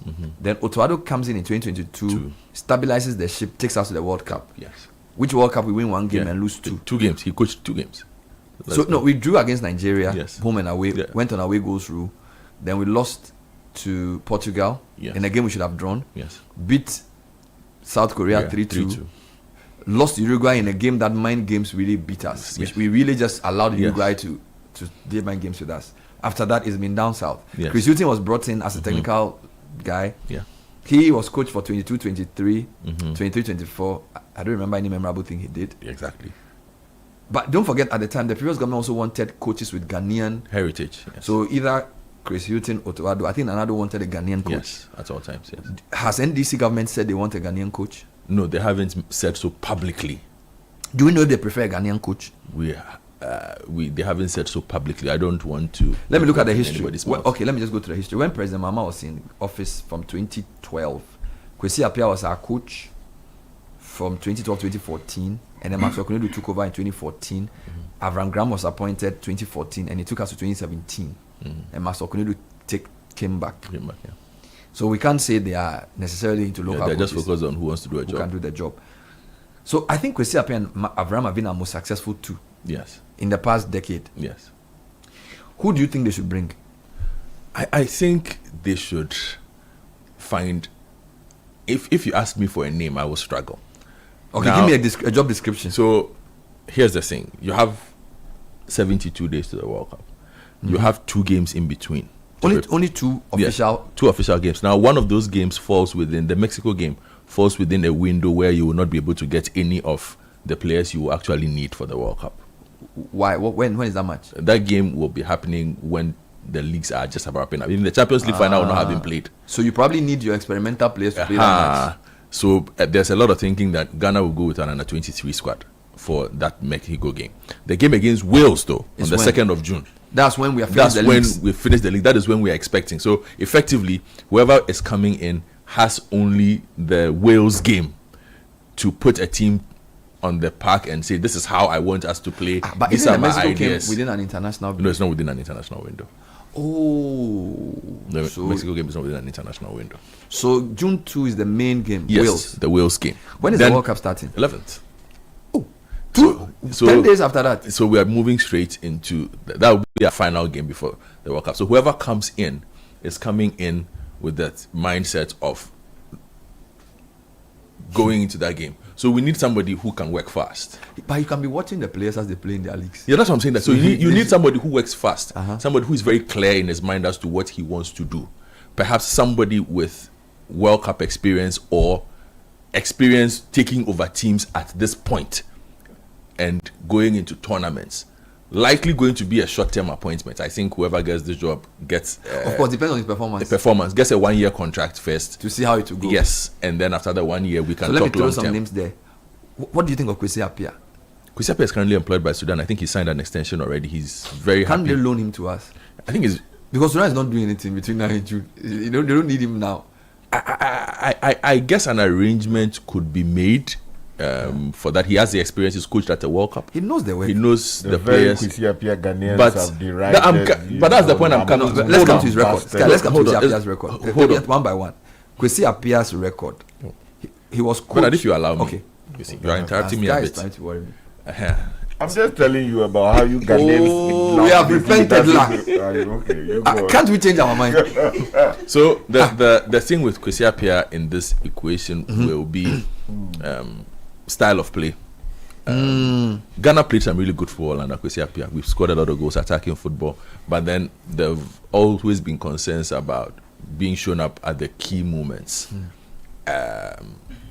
So again, short term is the answer. Will he be available to do this and come back. I guess Sudan will also have their own timetable of things to do. Would they say their coach should go to the World Cup when they also have things that they have to do? Okay. You understand? Kofitia also has Sudan, they are not even training. No, but the thing is, they play in Morocco. Kofitia also has his own backroom staff. You understand? And we who are also Ghanaian. Who are Ghanaian. You understand? But there's also a Ghana backroom staff that is also fully Ghanaian. So yeah, but if Otto is going, they should all go. I don't think that will happen. I think Otto Addo will keep his job as goalkeeper trainer. I think the jobs that get replaced are the first two chairs. Yes. First the head coach and then the first assistant. I think that is where the changes might be significant. You know, when I expect Otto Addo to keep his job. I expect Desmond Offer to keep his job. When I interviewed the Minister of Sports, he listed 23 people in the technical team. Attached, yeah. So it seems to me there's the coach's two assistants, there's a goalkeeper's trainer, there's a physio, physical trainer, a psychologist. Those are short-term contracts. So those guys, will they all go? Yeah, no. They are there. It's not their fault. And those guys come in when the national team assembles. Fair enough. They have other roles to play. Okay, so he also come in when the national team that assembles. The Black Queens coach and the satellite coach were part of the Otto Addo team. Is the Black Queens coach that good? Kim Lasbjörken. He seems to have. He's done a very good job with the Black Queens. Who is he? He's from Sweden. What his experience lies in the women's game, which is why you can see. Is the women's game a different game from the men's game? Oh, completely. I mean, oh no, this is the same rules. Yes, but the mindset required, the way to coach them is different. It's very different. It's very different. Oh, so he can be a good women's team coach, but not do of the men's team. Yes, again, also because you need somebody who has experience. You see, the one mistake we made with Otto Addo that I think the Ghana Football Association will be looking at not repeating, and a lot of people will be sitting back and observing whether they repeat that mistake, is the experience threshold. If you look at the last advertisement they put out, they were looking for somebody with 15 years of coaching experience who had done certain things. Otto Addo did not meet any of those thresholds, but he still got the job in the end. So with what is at stake, you don't want to bring in somebody who hasn't seen a certain level of defensive scheme, offensive schemes, who hasn't seen head coaching minutes. And head coaching minutes is important, and that is why Otto Addo has been found out. No matter what how is head coaching minutes? No matter how talented you are, no matter how innovative you are, you should have been able to put that into play where it matters as a head coach. Okay. Somewhere. So he was not a head coach? You should have known. He had never been. What was he at Dortmund? Dortmund, he was talent development and scouting. So he wasn't a coach? No. He joined Edin Terzic on the bench when Edin Terzic during Edin Terzic's short stint. But for a national team, again, that's why I'm saying that. For a national team that has a certain level of legitimacy, let me put it that way. It's a proper team. Reputation. It's not team. You need a national team coach who comes in and the players even know that, oh, this coach, this is what he does or how he likes to play from where he's coming from. Because you see, the thing with national team jobs is this, and I've always said this. National team jobs, a national team coach doesn't teach football. You're not the one going to teach Jordan Ayew how to break and pass. He's been breaking and passing for 20 years. So it's about formation and strategy. It's about decisions. You understand? So you are paying somebody, that's why they are paid like CEOs. You are bringing in a CEO to come and make strategic decisions as and when based on the opposition that is in front of you. So you cannot bring in somebody who has never been in that boat before to come and immediately come and face somebody who has been making those things over a long period. So eventually you'll be experience matters. Okay. Eventually you'll be found out. And I think that is what happened with Otto. There was a lot of hope and confidence in him, but the real-time experience showed. The lack of real-time experience showed over time. So every coach he faced, irrespective of how poor that team was, outcoached him. Because they simply just had more real-time experience of doing the job. And national team coaching doesn't give you daily. It doesn't give you a daily practice. So you can't appoint somebody who's not coming to learn. Exactly. It doesn't give you daily practice. You require somebody who's been in a position to make quick decisions on his feet, who has recall of 5 years ago this person did A, B, C, and D. There's a very big difference between a national team coach and a club coach. We'll come back to this point and also some names. Since you don't want to mention names, I will mention for you. No, I can mention a broad picture of what we need to get. Yes, but that's for names. Someone just asked whether George Boateng will be a perfect fit. We'll deal with that when we come back. It's 8:02. Okay. It's time for Tech and Social Media Trends. Tech and Social Media Trends is brought to us by Telecel, and we have Edwin Kwakofi back in studio. Edwin, welcome back. Good morning again. Thank you very much, Bernard. Good morning to everyone. Of course, we've been discussing it this morning. Otto Addo's dismissal as head coach of the Black Stars is all over social media, along with a number of players who featured in yesterday's loss to Germany. So we start off with Otto Addo, and you were talking about names that people want to see in charge of the Black Stars. One name that's trending currently is Hervé Renard, who, of course, worked with the national team before, has won the AFCON twice, first with Zambia and then with the Ivory Coast. He's currently the head coach of Saudi Arabia, but he used to coach the French women's team as well. Are they going to the World Cup? Saudi Arabia, yes, they are going to the World Cup. Okay. So yes. how are we going to get to that? So you can't compete Saudi Arabia on money. Exactly, you can't compete with him. You can't compete with him. But more oil that we are exactly, but he's a name people have called for every time there's a vacancy in the national team coaching position. He's a modern day Claude Leroy. Yes, worked with so many African teams. And how about the guy who coached the Moroccans recently? He's a Moroccan. Walid Ouegraoui. He's from Morocco. Yes. Yes, he's another option. He's been to the World Cup, knows what it takes to get far. Also got to the AFCON Is this the final. Morocco's coach? No, he was sacked a few. Somebody suggested we should get Nigeria's coach. He's pretty good. Yeah, he did very well. When you watch Nigeria join the AFCON, they were really very well coached. Yeah. We can borrow him for 3 months. There's that, and then there's also a benefit. The Nigerian coach was good though. Pour water on his head. No, there are people do amnya. The DRC. So now you guys are shopping for non-Ghanaians who can temporarily solve if England can your problem that is in perpetuity. It's not about the coach just sacked. If England can get German to coach their team, we have to swallow our pride. There was also Tom St. Feet, who head coach of Mali, who has basically been auditioning for the Black Stars job. Where is he from? Since I think he's French. Yeah. So I took a look at Otto Addo's stats and maybe share with you, see if he did something good. In his second stint, coached 22 matches, 9 losses, 5 draws, 8 wins. Conceded 28. Sorry, go through it again. Coached 22 matches. 22 matches. 9 losses, 5 draws, 8 wins. So lost more games than he won. Wow. So his win ratio is like 35% or something. Yeah, conceded 28 goals, scored 35 goals. So he scored more goals than conceded. Yeah, scored more goals than conceded. Also, milestones: failed to qualify for the AFCON, qualified for the World Cup, second time. He's a World Cup qualification specialist.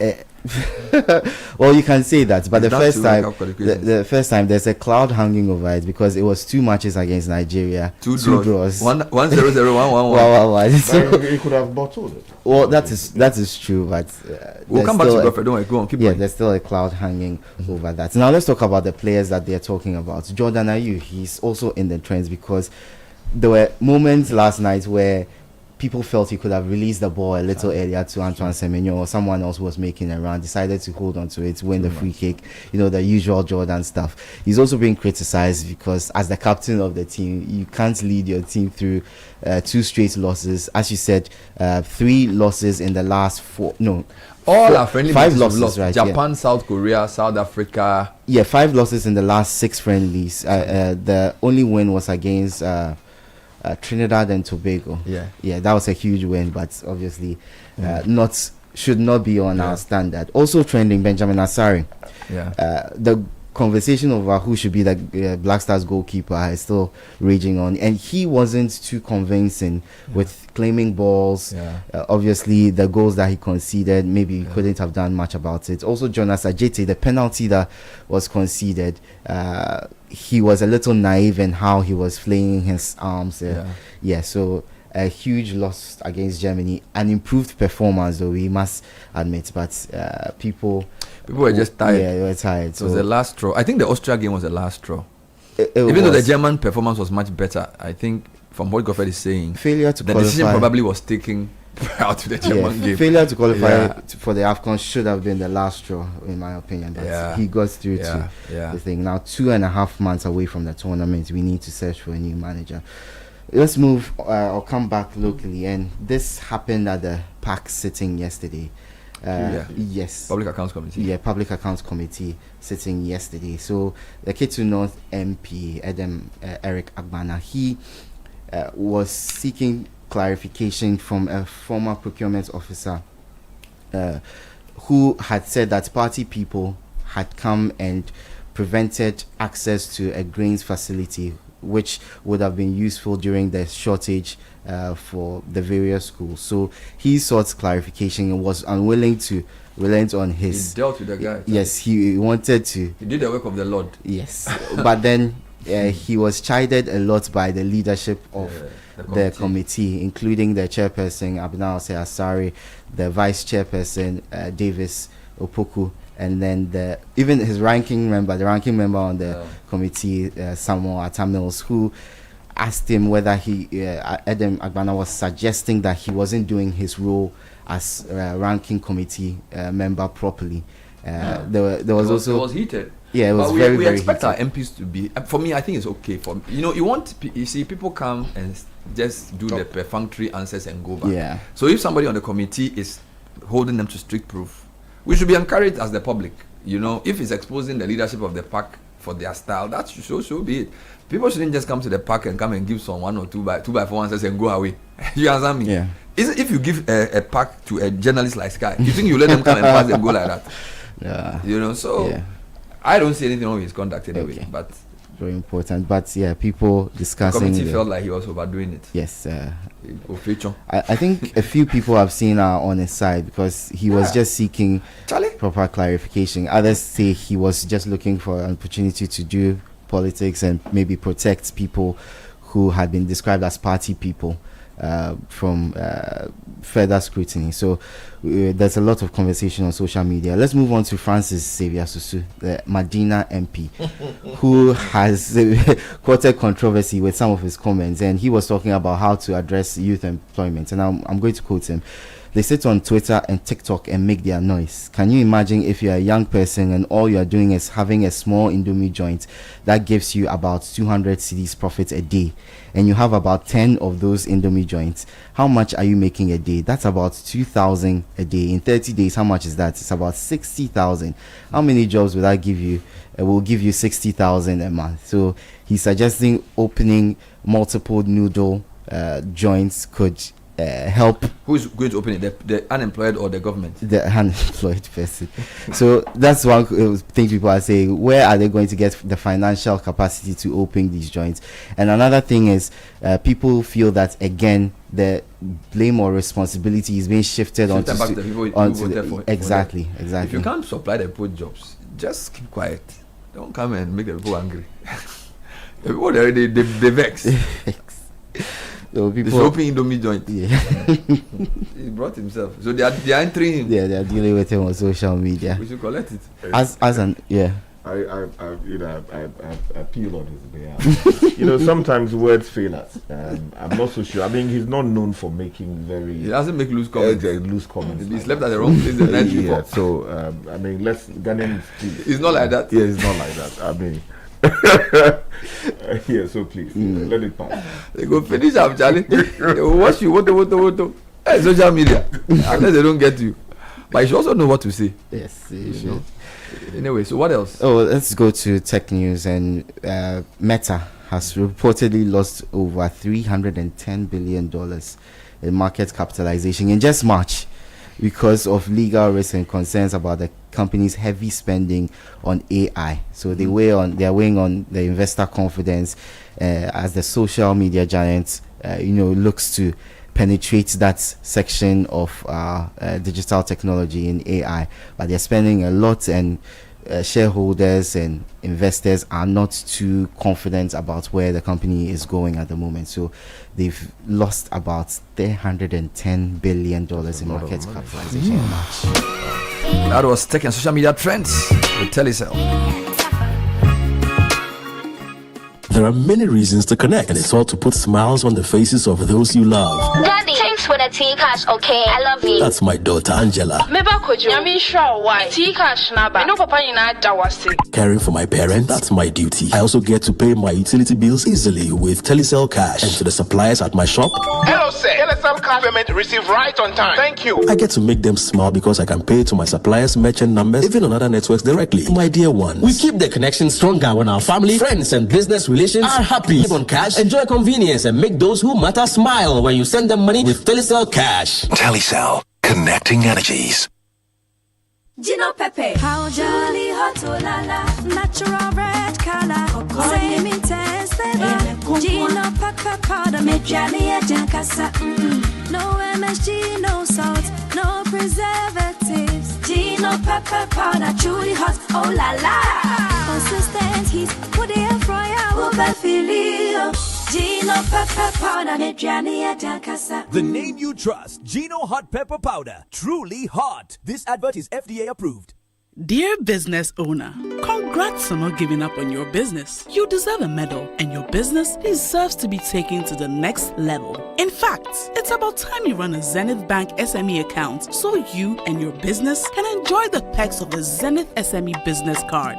Oga and Oga Madam status.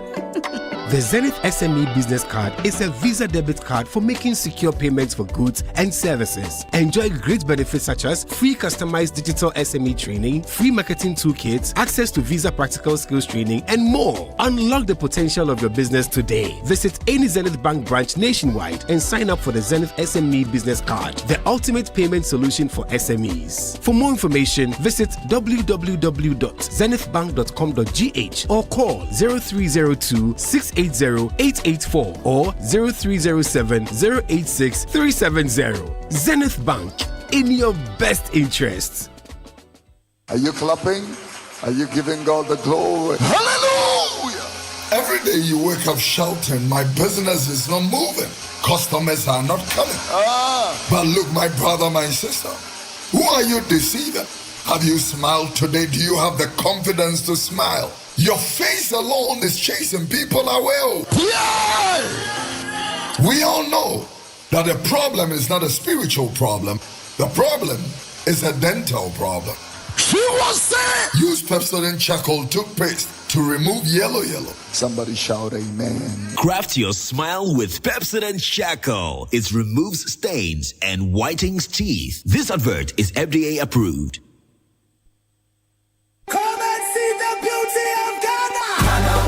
Oh yes, are you looking to explore Ghana? Not sure where to begin? Why not let Ghana Tourism Marketplace help you plan the perfect trip? With Ghana Tourism Marketplace, you can easily book hotels, discover exciting tours, rent cars, connect with expert local tour guides, and explore destinations across the country, all in one place. You can also get tickets for amazing experiences like Movie in the Park at Platinum Bay Hotel, Uncle Ebo White Theatre shows, Kwame Nkrumah Memorial Park visits, Accra by Night tours, and many more unforgettable events. For more information, visit www.gtm.com.gh or email info@gtdc.gov.gh. You can also call or WhatsApp 050-123-3921 or 0202-700-720. Ghana Tourism Marketplace is brought to you by Ghana Tourism Development Company, your official gateway to discovering Ghana.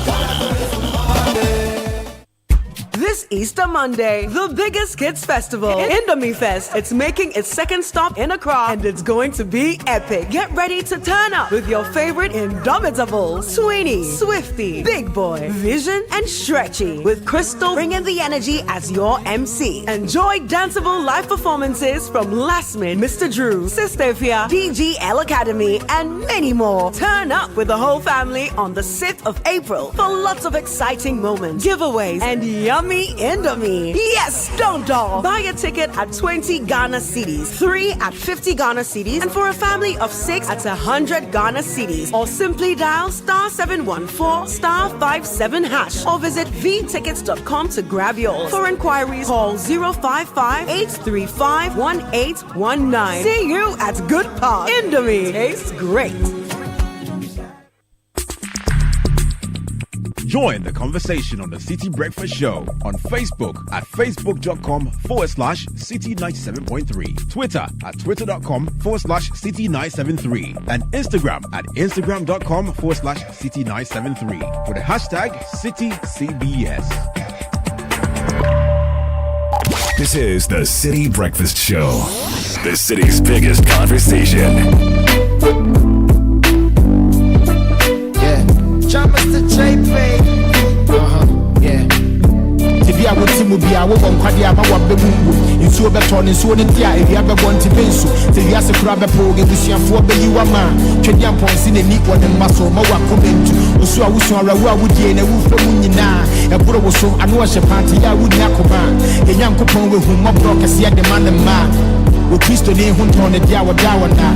What told me put on my town for him, and Rammy in the Dasso. Was so me sat the Michapo, Popo, and Yama Panso. The same me what that's what Yas and Ya, we need a Wanso. The table time while you be paying what that's switching and Naso. And for we into Yassi, when young upon the Tiassi, we didn't need a Shas in Pedias and we need the grass. Nipa Bestro now, when you should cry, I Chewasi. Need the name of Ubunko to Yaka Sanya Memedasi. Senior Cassia to be a dead in Tino. And so try baby, but also Kai baby, I will fino. Yachida would do CDB fear and so we're down with Chino. The vampire when Sabaka would deal with yes to Timo. Open the bomb. So I know the Babana Mumbo. In a Pindina Mawakumen. You are the new Tunani, I'm so I didn't have Tipuano. So I know the Babana Mumbo. In a Pindina Mawakumen. Looking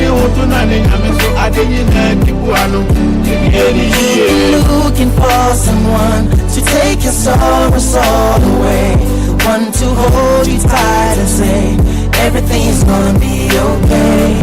I sabra will pray now, my money whenever ya. So it's 90 minutes past 8 on the City Breakfast Show, and a reminder about the CTFM Channel 1 East Orphan Project.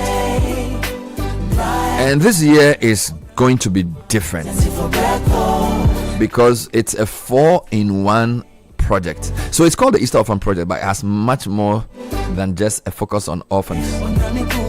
As you know, for the past few years, we've added the drug rehabilitation centers, where private drug rehabilitation centers are doing a very big job in rehabilitating people who are on substance abuse. We've identified 2 that we've been supporting for the past couple of years, and we're deepening that. So beyond going to the Baptist Schools orphanage, where we've been to for the past 20 years, we are now emphasizing the role of drug rehabilitation centers for people who are on substances that they cannot on their own stop using, and these centers are doing a great job.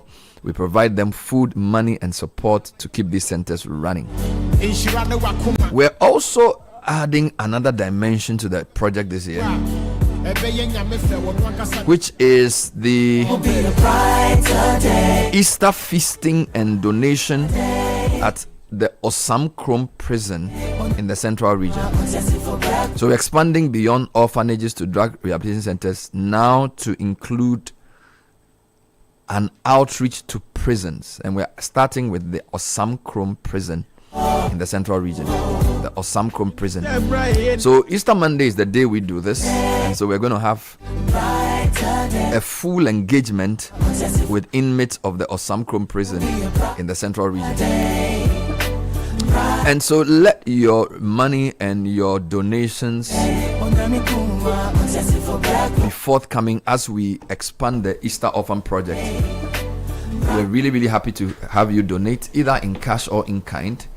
So whether it's for an orphan or for a prisoner or for somebody who's been rehabilitated on substance abuse, the Orphan Project has become much, much bigger. It's a 4-pronged approach this year. Send your donations to our Momo number 0550 900 006. That's 0550 900 006. And we're taking donations from now till Easter Monday. So today is the 31st of March. Tomorrow is the first day of April. And of course, we have the whole weekend of Easter into the Easter Monday for your donations to come through. Bring your donations to our Tesano office here in Accra, and we'll be very, very happy to send them. You can bring some of the regulars: milk, sugar, rice, books, toys, detergent, whatever you think will help. Provide warm meals, clothing, supplies and essentials for their well-being, detergents, and all the things that we need to run an orphanage or run a prison or run a drug rehabilitation center. As you know, a lot of these institutions depend on donations to keep going, and that can be your own CSR. So if you're a company listening to us, you can be part of the Citi FM Channel 1 Easter Orphan Project by bringing some bags of rice or sugar or gari. You can also bring beans. You can also bring detergents. You can bring milk. You can bring toys. You can bring books. You can bring tiro. You can bring soup. I'm very happy to send them to the orphans, to the inmates of the prison, and also to the managers of the drug rehabilitation centers that we're visiting. So we are doing a 4-in-1. A 4-in-1 on Easter Monday. In the meantime, Techno has released the all-new Camon 50 series, featuring a leading AI auto zoom camera for capturing exciting moments. The AI-powered photo gallery becomes a creative hub with the AI art gallery, and there are all kinds of features, tools like AI reflection remover, shadow remover, and AI dazzle remover, all available in the new phone. There's also the one-tap flash memo function for scanning documents and improved Ella AI assistant as a life companion. It comes in different designs and colors and high durability.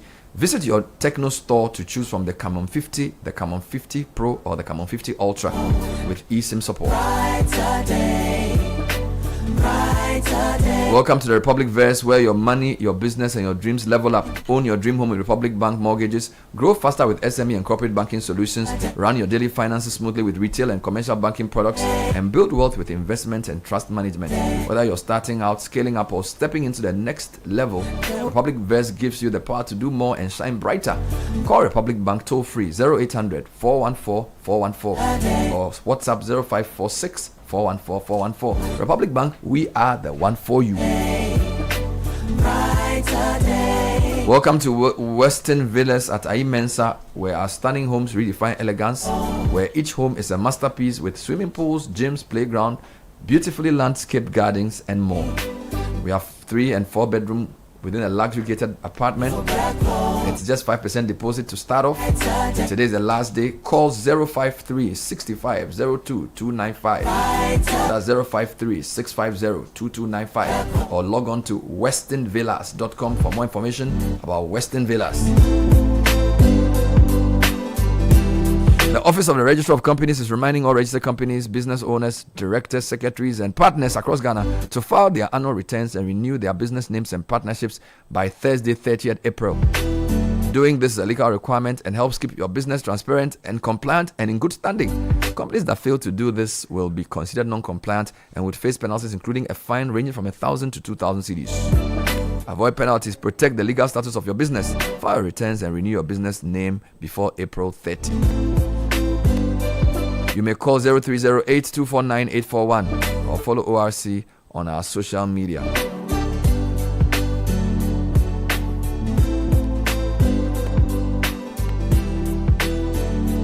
Have you had your malt yet? When mind, body, and malt unite, nothing is beyond reach. It's rich in vitamin B, brewed with sorghum and malt, available at your next store, selling for only 12 cedis. Proudly made in Ghana. Look for that symbol on every bottle of Malta Guinness. We move.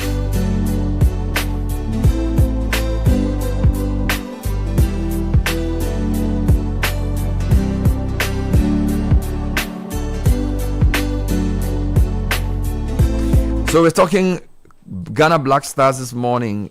FA, via a Facebook post, announced the dismissal of coach Otto Addo following a 2-1 loss to Germany. Here are some of your comments on the matter, Kakra.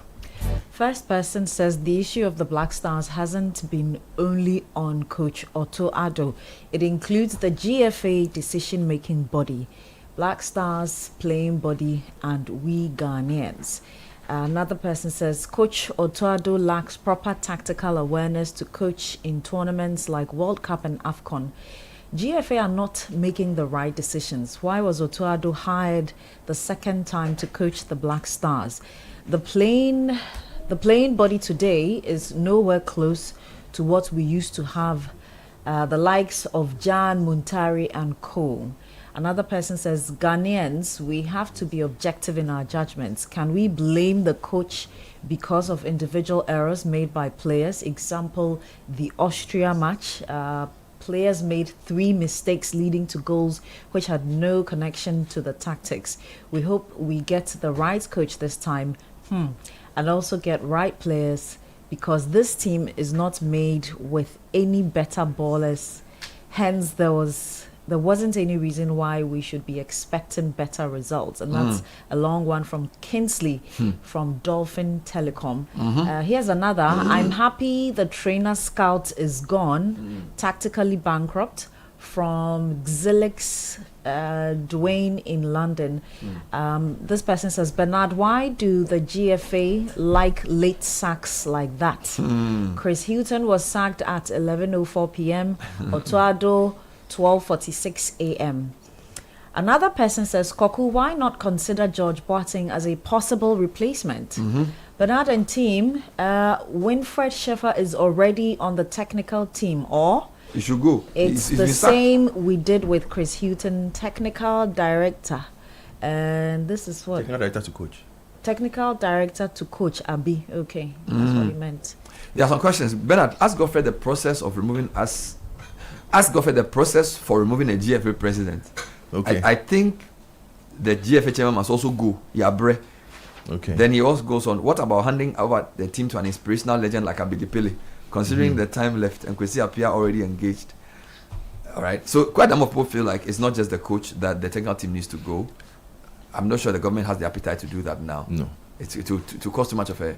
Yeah, already this is going to cost them some money. But I think it's legitimate that people raise questions about the capacity of the Ghana Football Association to select an appropriate candidate, because their track record on this particular job, in this particular endeavor, has not been the best. I mean, if you were to mark them, they will be scored in the 30s. To even bring back Milo. Yeah, they will be in the 30s for the kind of decisions that have been made. And so the question that people ask is, should they be allowed to have absolute control of the process again this time?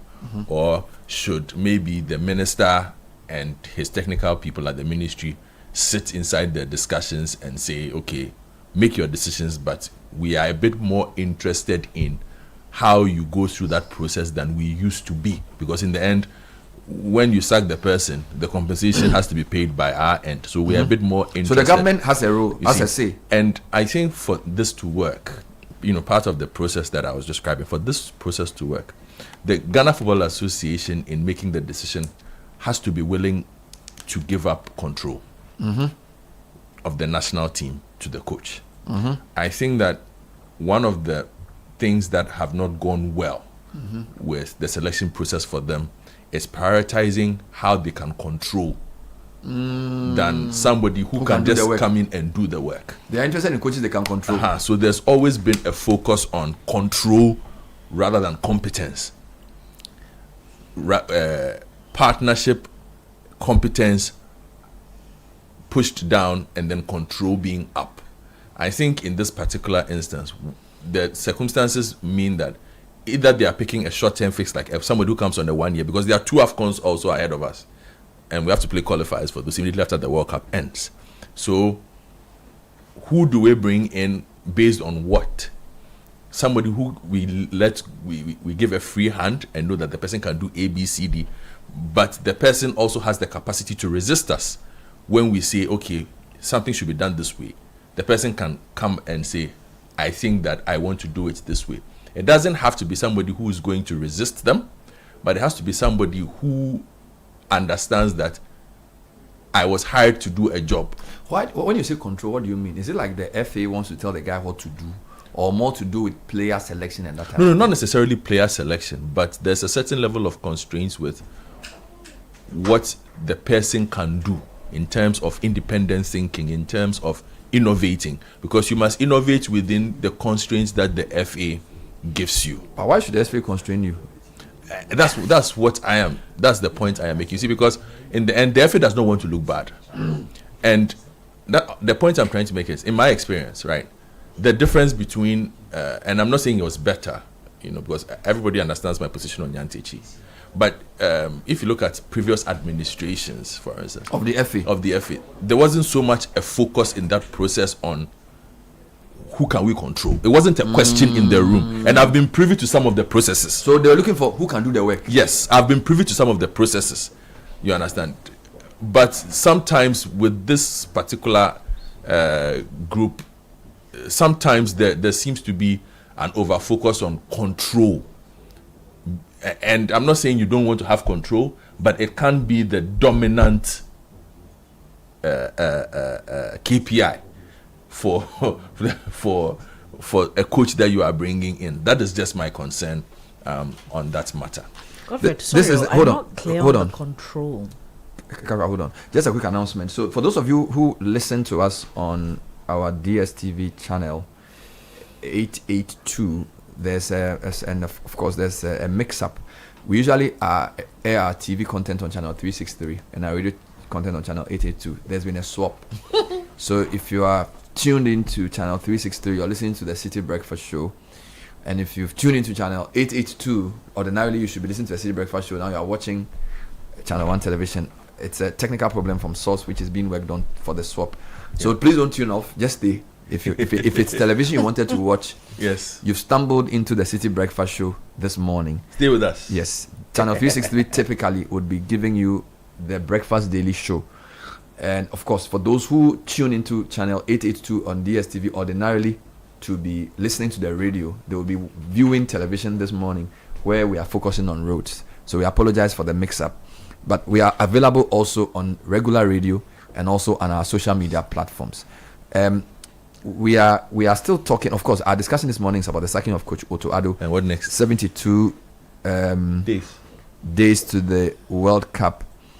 There's a list of names that have come that I wanted to take your comment on, so that we can deal with it. So, but before, I just wanted him to be clear on the control angle, because my understanding is that the role comes with a certain independence, and there will be an oversight body. So when we say control, I'm still not clear. Like, you see, I don't know how to say everything. I don't know how to explain it to you. Listen to Sports Panorama, you get the details. So the Sports Panorama people believe, and I think their point is that the coaches are not given a free hand to select the pool. Now, I'm not even talking about match day selection. They feel like if you look at the pool of Ghanaian talent available, if it was being done on the basis of form and track record, some players who get into the selection have no business in the team. They feel like every time one or two players who are not even playing regularly find their way into the selection so that they will be advertised and their value will go up. So they believe that the FA is quote unquote doing business with the national team. And they feel like a coach who allows that is being controlled. Because if you are a coach worth your salt, you will say, if I have 23 players to choose from, I'll choose the 23 best available Ghanaians. And they believe that the FA doesn't allow the coaches to do that. That's what they mean by control. At least when I listen to the Sports Panorama team, that's my understanding of what they say. Yes. And I think that's what he's saying, but he's saying it in parables. I'm not saying it in parables. Then all of it doesn't make sense. Then the question is, do we want a Black Stars that will be successful? That's the broader question. But my focus this morning for now is the coach has been sacked. We want to replace him. So who should we use? I wanted to ask you something before we go there. You mentioned that Nyantechi was a bit different. I think our most successful two coaches in the past 15 years has been Kwesi Appiah and the Israeli guy. Who appointed Avram Grant? Kwesi Nyantechi. Who appointed Kwesi Appiah? The first time Kwesi Nyantechi, and the second time Kwesi. Okay. So the new FA, who was the first coach they appointed? When did they take over? They inherited Kwesi Appiah. So I just want to know if they inherited Kwesi Appiah. So that would be 20. They inherited Kwesi Appiah and then let him go, and then brought. So that would be 2017ish. Yeah, roughly. 2017. So the new administration appointed CK Akono. Yes, that would be their first appointment. And then that didn't go well. Mm-hmm. Then they appointed Milovan Rahevac, the 2010 guy who came to didn't do anything. Yes.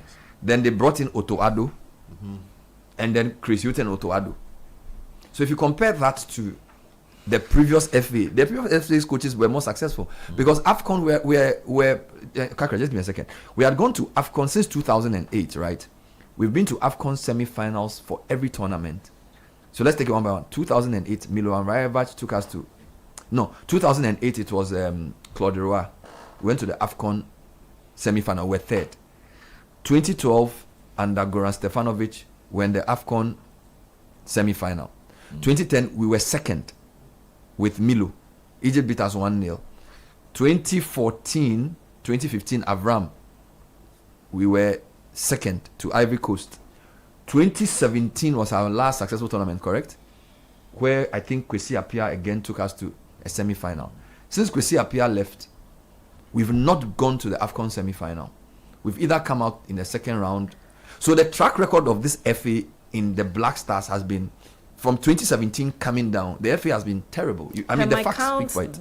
This FA has hired more coaches. Yes, this FA has had Akuno, Milo, Otto 1, Chris Hughton, Otto 2.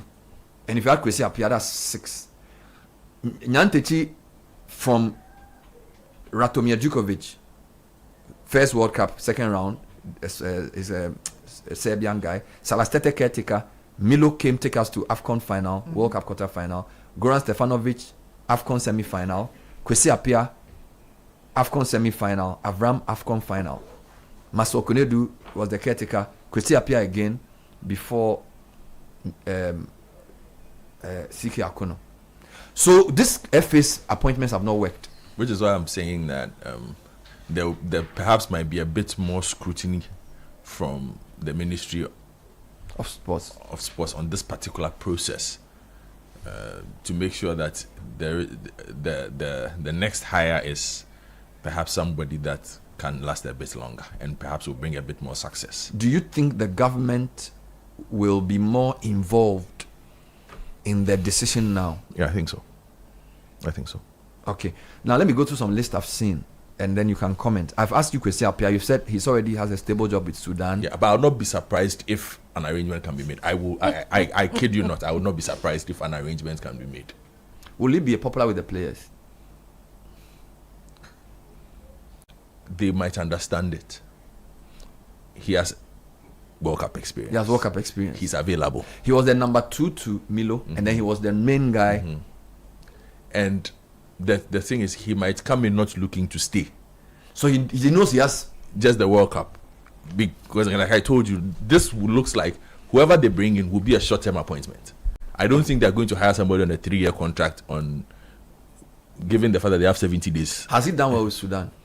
I think Sudan might tell you that is their greatest ever coach. So Kwesi is solid. If he is brought, no problem. Yes. Okay.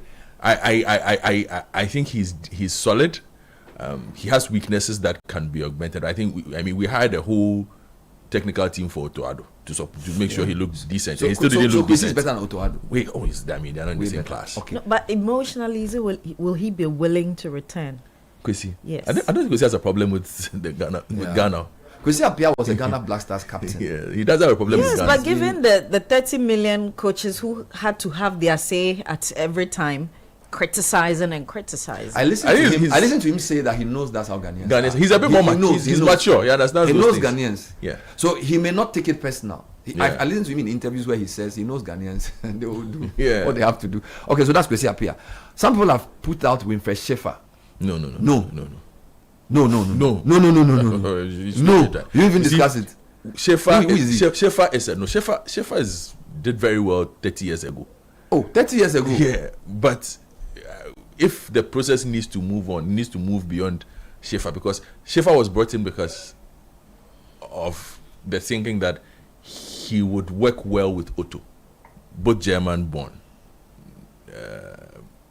similar thinking, partnership that could work. You understand? He could bounce ideas off a more experienced person. So Schaefer was the experience that Otto didn't have. In terms of the minutes that I was telling you, the coaching minutes and all those. That is why Schaefer was brought, because he's done this for 40, 50 years. But he's too... But sell-by date is there, Okay. Let me repeat this announcement for those who just tuned in. If you're listening to us on channel 363, this is Citi Breakfast Show. This is ordinarily where you would hear or view Channel 1 television. There's been a swap. Our radio is usually heard on Channel 882, and for some reason, the radio feed is now being fed into Channel 363. The television feed is now on Channel 882. We apologize for the mix-up. It's been fixed. But this is City Breakfast Show. My name is Bernard Avila. I'm here with Godfrey Kotoba, Francisca Kakra-Forsen, and Richard Sky. The big story in the world. And by the way, somebody just sent me a story. The big story in the world. The Daily Mail has put a spin to the story. What are they saying? This is a British tabloid. It says, just 10 weeks before tournament, breaking news, England's World Cup opponents in crisis as they sack their manager. Yeah. Don't mind them. Trust Daily Mail. Don't mind them. All right. Okay, so you say Kwesi Appiah would be okay. Schaefer, no. No, Schaefer said no. There's a name that keeps George coming. Boateng, did you deal with George? No, let's deal with George Boateng. No, before George, the guy called Tom Saintfield. Saintfield. Who is that? Saintfield wants to coach Ghana. I think it's like his dream job. When he decided to coach Ghana, was like the one job he wanted. I've never seen such shameless chasing of a job. This is somebody who was coaching Mali, was telling Ghana that if you hire me today, I will drop this job and come. Are you serious? You know, who is he? What's his track record? He's Belgian. He's in his 50s. Worked a lot on the continent, mostly with small teams. Made his name with. He did an incredible job with Gambia. I think after Osam Dodu, he might be the most influential national team coach Gambia has had. A lot of the positive things that happened with their national team, not their football, I'm just saying their national team, happened through Saintfield and the time that he spent there. Got a bigger job with Mali, but hasn't really, the Mali job, it was bigger than him. Yeah, he's underwhelmed with Mali. But he's a very good coach. Ghana is bigger than Mali. If you can't do Mali, then we can't give you the job. Yeah, but he's done wherever he's had the opportunity to coach. He's done really well. Let me deal with Kimlas Bjorkgren, the Swedish coach who's he's the Black Queens coach. He can't leave the Black Queens to come and coach Black Stars. He should be a Black Queens. He's in the middle of a process that is going really well. He's doing well with the Black Queens. That's what I'm saying. He's in the middle of a process that is going really well. Let's not spoil it. If there's one coaching hire the Ghana Football Association have gotten right, it's the last 2 appointments they've gotten for the women's team. Nora Hupla was a brilliant coach. She left over disagreements, and I must say Kim Bjorkgren has even been better. Would they qualify for the World Cup? Who? The Black Queens. Work in progress. But I'm simply saying the Black Queens are much better than they used to be. And the coach is good. Yeah, so they shouldn't rock the boat. Yeah, he's a very good coach. I think he's onto something. They should let him work on it. Okay. Let me deal with Hervé Renard before I come to the Ghanaian names and other names. So Hervé Renard has come up as a name. Who is he? Why is everybody thinking so highly of him? Of course. I mean, Hervé will be the Panthers' favorite because of what he's been able to do with Zambia.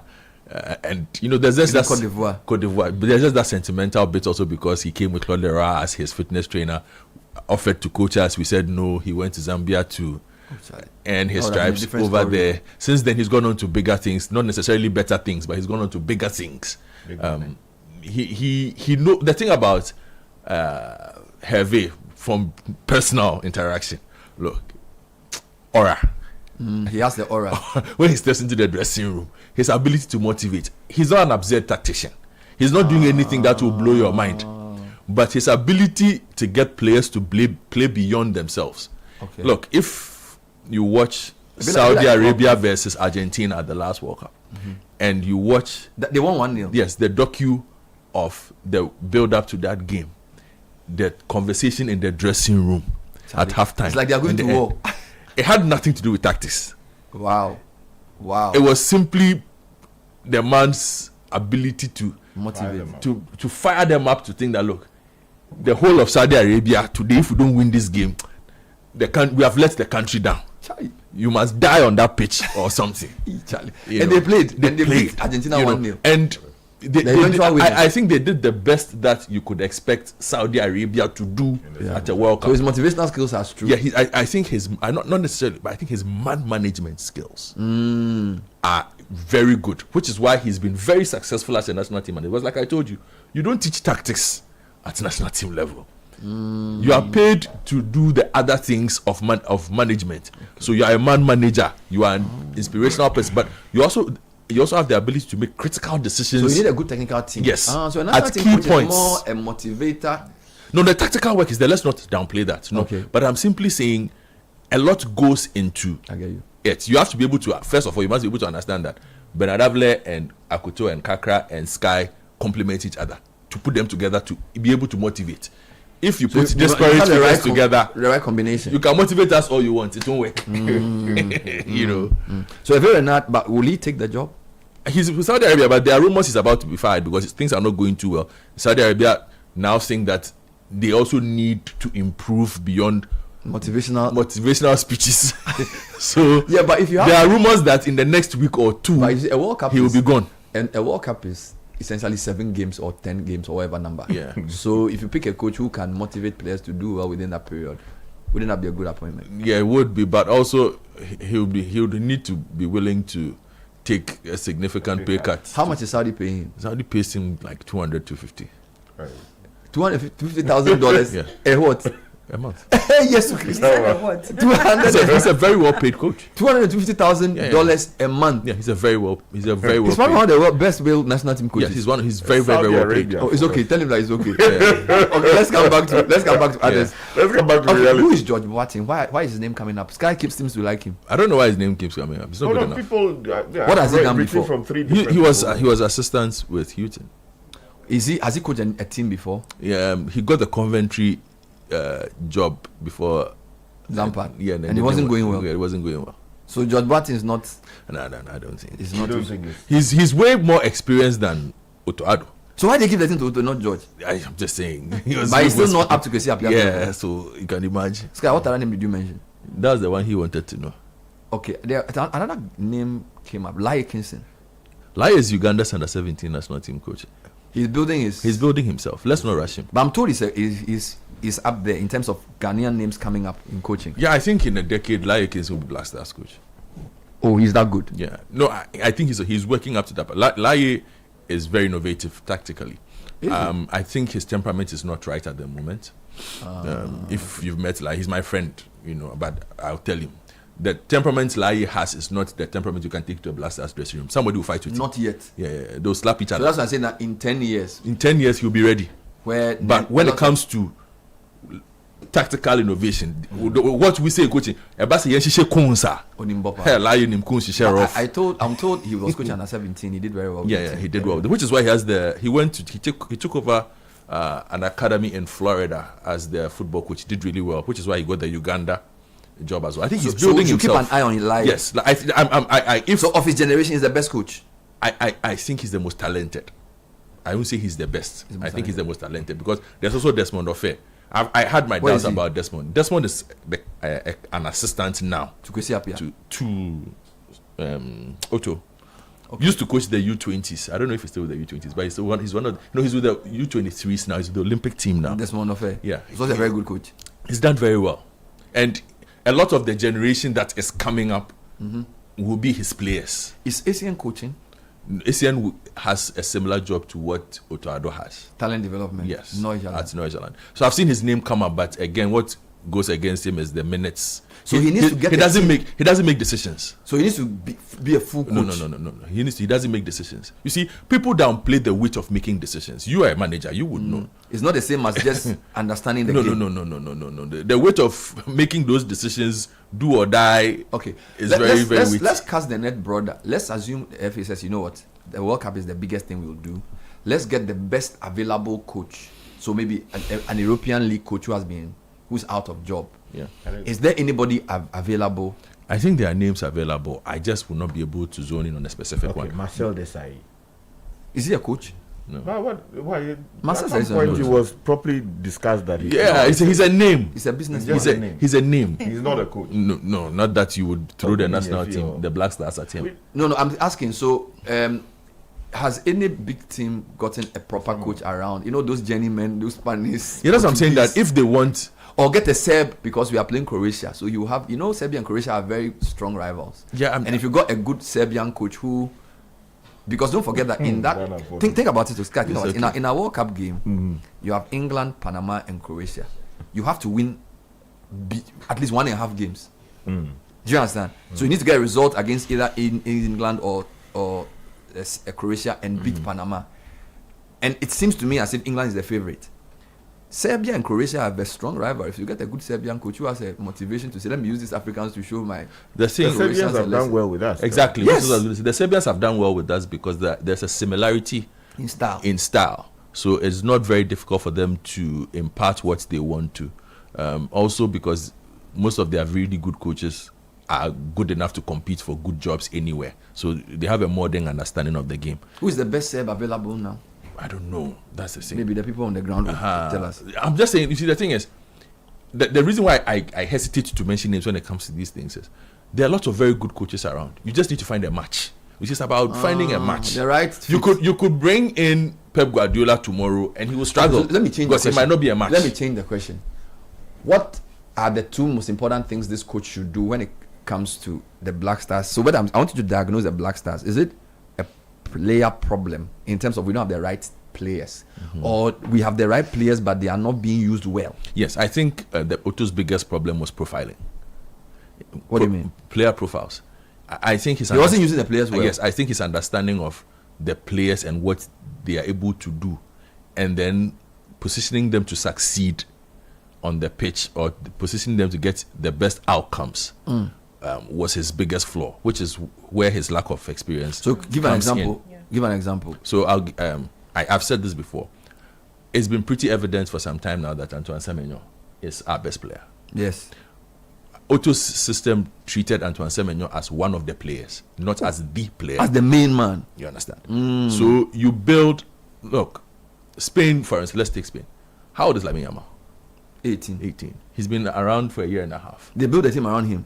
Once it became clear that his influence in games matters, De La Fuente tweaked the system to make sure that the ball doesn't necessarily go through him, but he gets a lot of touches to facilitate what he can do. Because if Lamine Yamal plays well, everybody else will play well. You understand? What can you do around Pedri to make sure that Pedri thrives? Okay. So those are the kind of questions. So what can you... So for instance, I'll give you an example. Partey's legs are gone. It doesn't mean he still cannot contribute. But if you place Partey as a sole pivot and expect him to cover space, basically you are doing what Amorim did to Casemiro. He can't. He's doing a lot of running that he cannot do anymore. But if you profiled properly and put certain kinds of players around him, you can even make him a 10. Suddenly you see that but you don't see his weaknesses too much.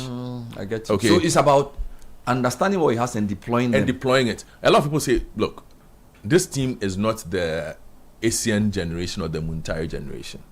But what we have now, though, is a more balanced squad than then. We had a team of 4 or 5 very good players then. We don't have a lot of very good players now, but we have good players. Okay. A lot of good players. So a lot of good players put together into a team and managed properly can do well. You understand? Can do well. So what we need is a coach who comes in, what the resources and what the resources are. Now, people hate to say this, but I always say we are in a bit of a golden generation of Ghana football, if you ask me. Still. You have a player who's playing for Man City every week. Kudus, before his injury and Spurs, was being hailed as one of the biggest talents in world football. There were a couple of young names that were coming up that people were looking forward to. Fatal. He scored some really good goals. So and stuff. There are some legitimate talents that could come in and be guided to do a job for the Black Stars. Who can guide them has always been our problem. And unfortunately for them, we haven't had that person in the past 3 or 4 years to say, this player should do this player should do. So you've had a lot of these players underperforming and looking really, really bad. Even though they do very well for their club team. They come here and they look really, really bad. Okay, let me ask you another question. Are there players around who should be called up who have not been called up? Because I was looking through the current list of players. I didn't see Brandon Thomas Asante. He was injured. Coventry's lead striker. He was injured. There were a couple others too. We need Hudson Odoi or Odoi. Yeah, Hudson. We need him. Is he available? We need Nketia. Is he eligible? He's eligible if he wants to be eligible. He hasn't played for England in a long time. He hasn't played for England. I don't think he wants to play for Ghana as well. I think he's still very bitter. Not bitter. I think he's still harboring dreams, and you can't take away a person's dream. He still thinks I'm playing for England with all the players England have now. Why not? Why not? Is he on form? He was in really good form a month ago. The last few weeks had been difficult, but you could make a case for him being very influential for Nottingham Forest the last month. Would he improve our team? Why not? Why not? What about he can walk in and take easily lead role easily. So that you have a Semenyo, you have a Kudus and Hudson-Odoi. These are genuine players. Talents. Yeah. How good is Fatal for Leicester? Fatal's game has matured. Okay. He's still getting into it, but I think he's way more mature than he used to be. He's not as erratic as he used to be. The goal he scored yesterday, Fatal a year ago would have ballooned that ball. So clearly he's into the nether realms. He's doing well. Yes, but he took his time. He's what a bit about more mature. Atalanta's Kamaldeen? Him, I also think is about a coach who can find a use for his style of play. He's a fast break kind of player. Yeah, he's a transitions player. So if you are playing, but end product is very, very, very bad.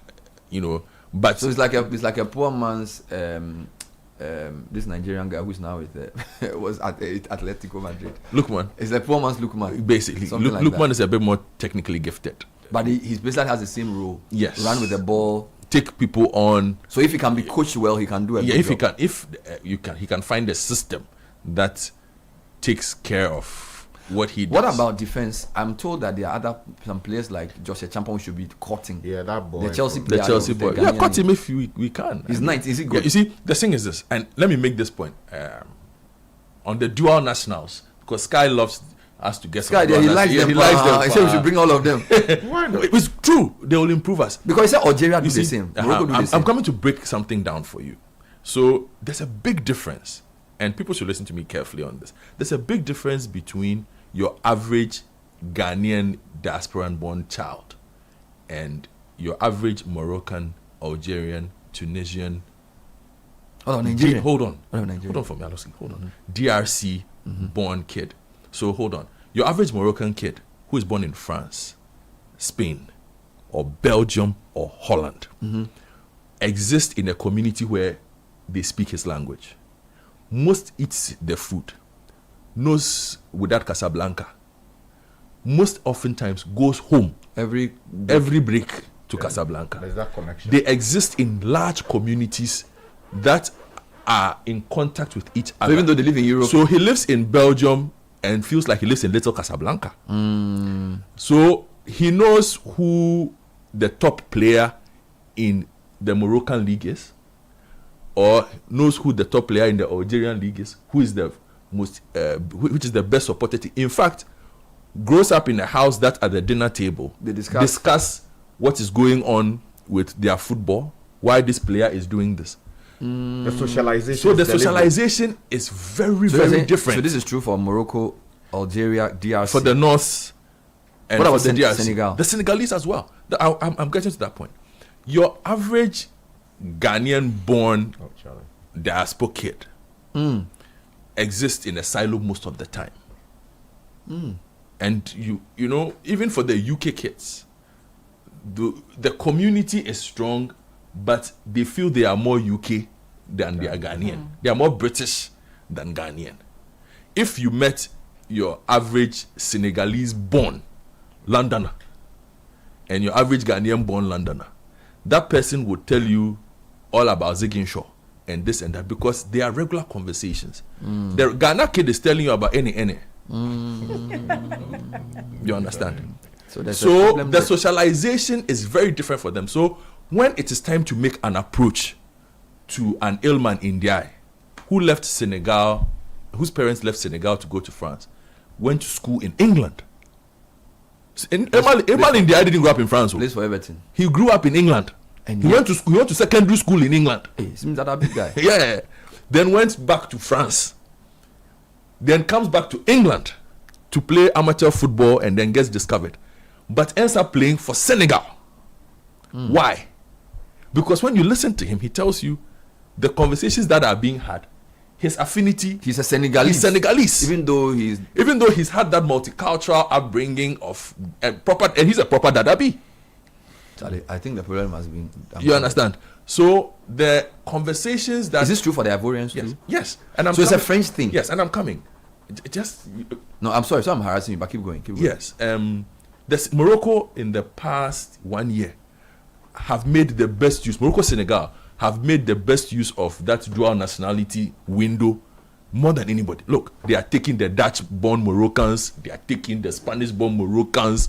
Anybody with a chance. Once your name sounds like their own, please come home. You see, and one, it is helped by the quality of the project, which is something we have not been able to perhaps explain. If you go to a Joshua Champong, what is the quality of the project? He's used to working with a certain kind of facility. He's used to working in a certain kind of environment. He expects that when it comes to Ghana, things will be great. Things will be the same as what he sees at Cobham. If Morocco go to Saibari at PSV, who is Dutch, and says, come, when he goes to the King Mohammed facility, it is better than what he's used to at PSV Eindhoven. In fact, it gives him a better opportunity to improve himself as a player, because off-season, Morocco will tell you can come and use our facilities for free. Jesus. So you train in those. So the pitch is easier. In addition to the fact that Saibari understands that every vacation he's in Morocco.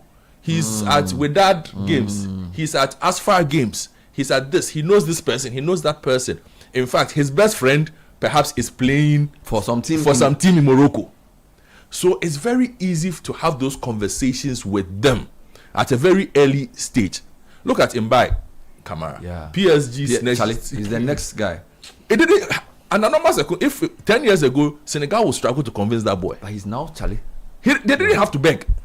Once the approach is made, he looks at the quality of the project and the fact that when you listen to him, he tells you, well, it's a community. These are my people. Senegal played against Peru in Paris in front of 63,000 people, which means that they are following in Europe and in there were Africa. 63,000. Most likely 50,000 of them being Senegal French. Wow. You understand? That is the feeling. So it's not the same for us. It's not the same for us, and I think that is where the difficulty lies in convincing a Callum Hudson-Odoi, or a Danny Welbeck back in the day, whose first trip to Ghana was when he was 21. You understand? I'll give you an example of a successful one. We came to Ghana only last year. See, Semenyo was a bit easy, because if you look at Semenyo's father and his mother, Semenyo's father played football here. Yeah. His mother was here for a lot. She used to act in Ghana, and they have very close ties to Ghanaians. It's a very no, even in Ghana, it's a very Ghana-centric conversation they have. Yeah. So if he wasn't at his peak when Ghana approached him. Correct. You understand? But it wasn't difficult for him because the Ghana leg is familiar to him. Yeah. We interviewed Tariq Lamptey. What did he tell you? He was now trying to, because his father, Hasman, has those conversations consistently with him. His aunt was having those conversations, and even his father was very deliberate about it.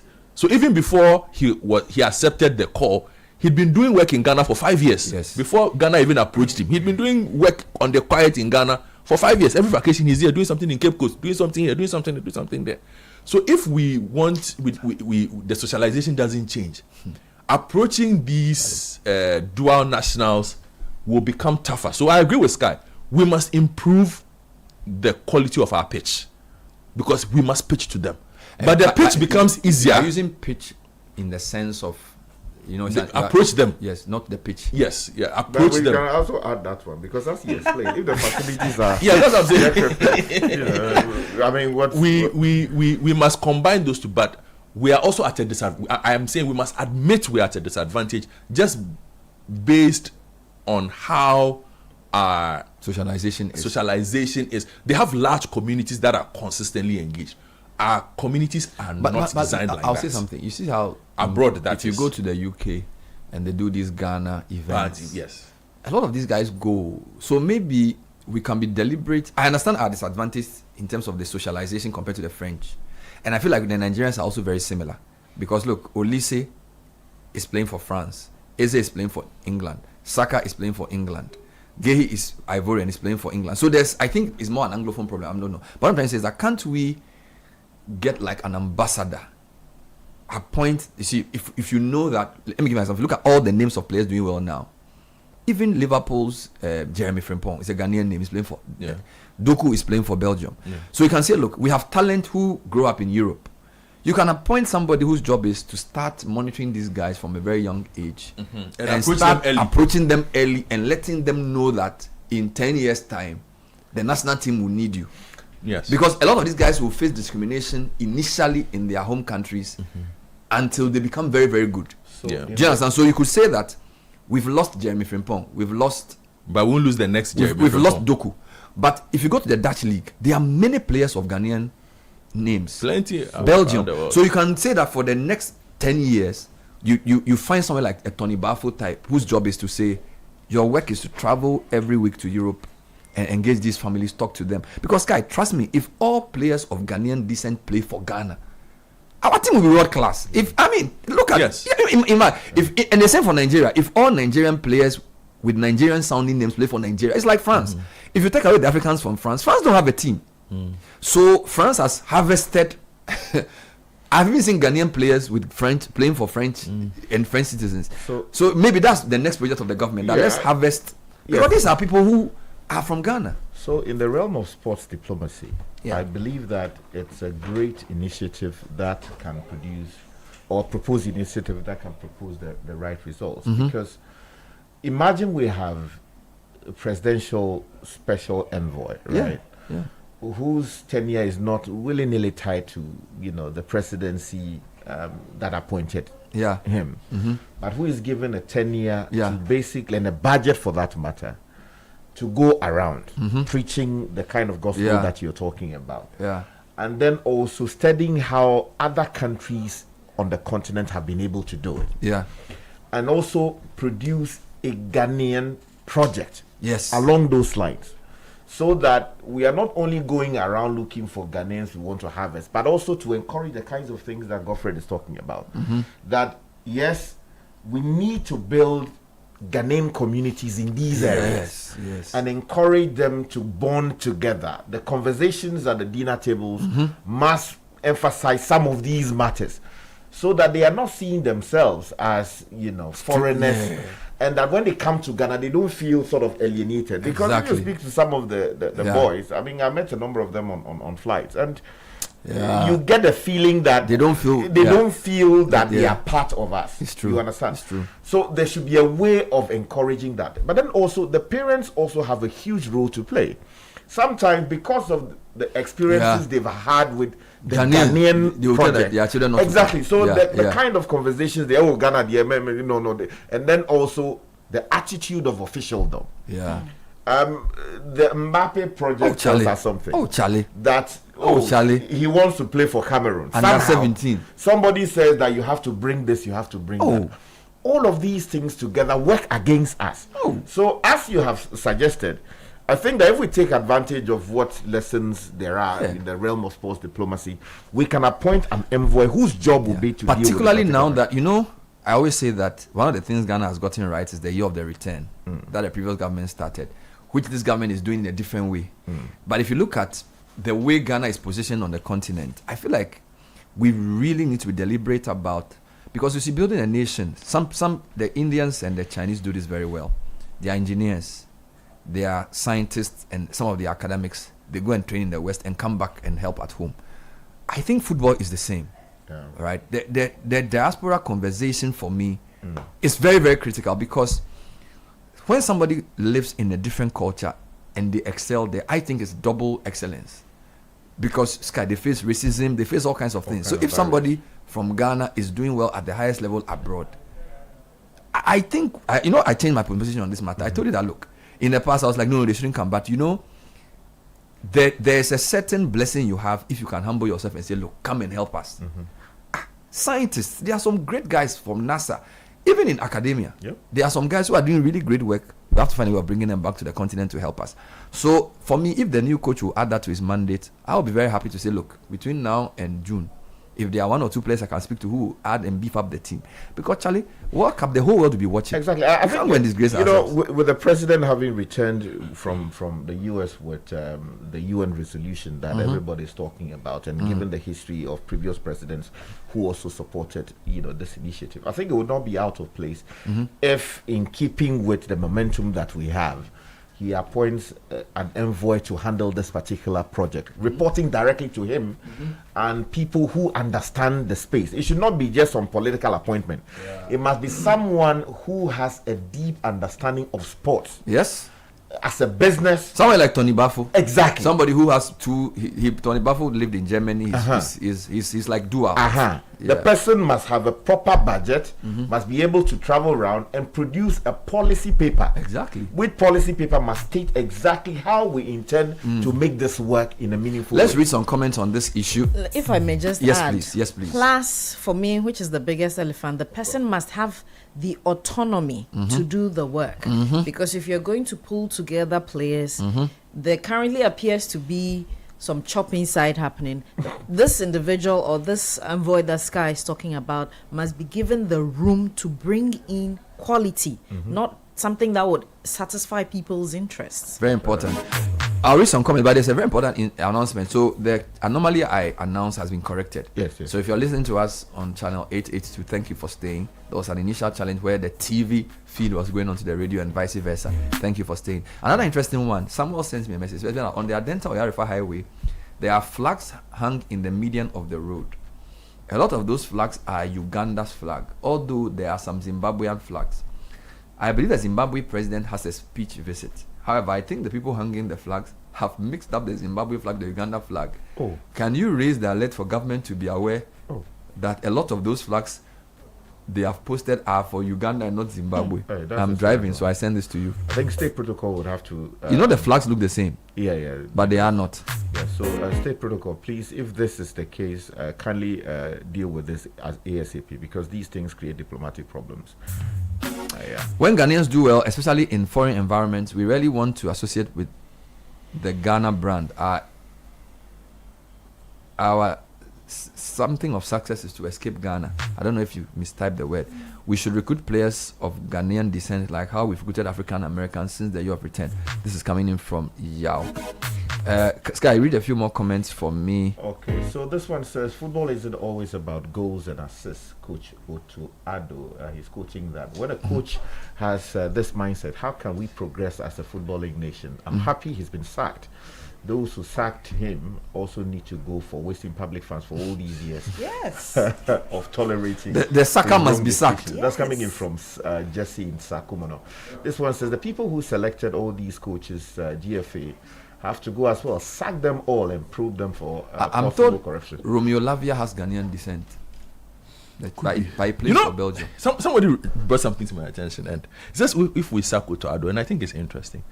Maybe this role, this thing that we're looking at, he can do that. He can do that work because he's the best for that job. He actually has a very long list of these boys, and he might be in a position to talk to them. He's done it.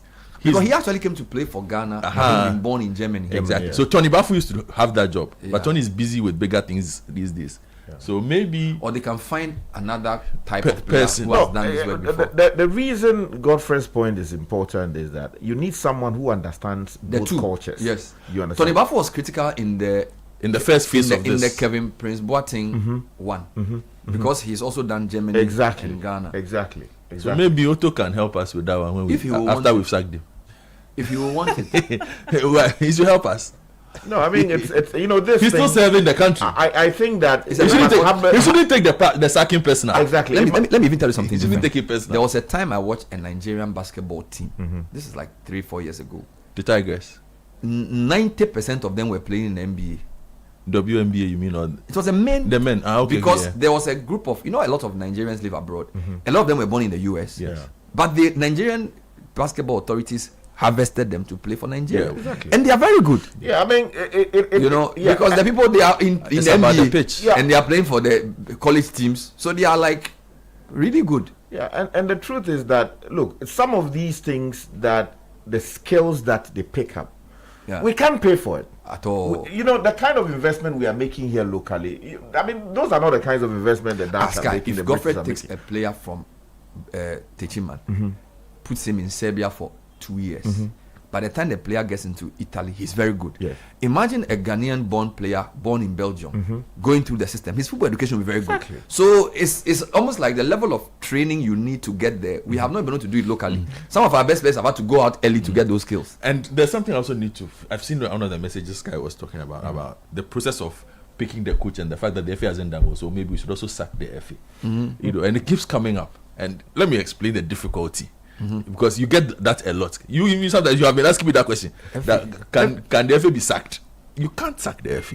Why? It's FIFA rule business. It has no FIFA rule business. But they say that if you don't, why can't the FA cannot be changed by election? You can't sack the FA the same way you can't sack. We couldn't have sacked Titus Bayu as Ghana Medical Association chairman. So FA president. is election based. Yes, that is a private organization. Yes, but our concern is more to do with how we invest so much money. And I get people's emotions with that. You see, unfortunately, the dynamic is not something that can be helped. It is what it is. But the only pressure can be placed for them to do better. But there is a considerable difficulty in saying you are going to sack the president of the Football Association. Or that you just have to work with him. You have to work with him and perhaps get him to understand that A, B, C, and or you D. can use the fact that you give money to the football, the national teams, to squeeze him small to do some things. You see, because even and the thing is this, in certain places the independence is very clear because they pay. If you go to South Africa, the government cannot squeeze Danny Jordan for anything because they can pay. The South African Football Federation can pay for everything. That's the other problem. Our FA needs the national. If the FA were capable of paying its own bills, what would Ghanaians say? Okay, so that brings us to the discussion. I'm just trying to make clear to Ghanaians the difficulty in saying that. Oh, it's very easy to sit down and say, but why can't the minister sack Ket or this thing? He can't sack him.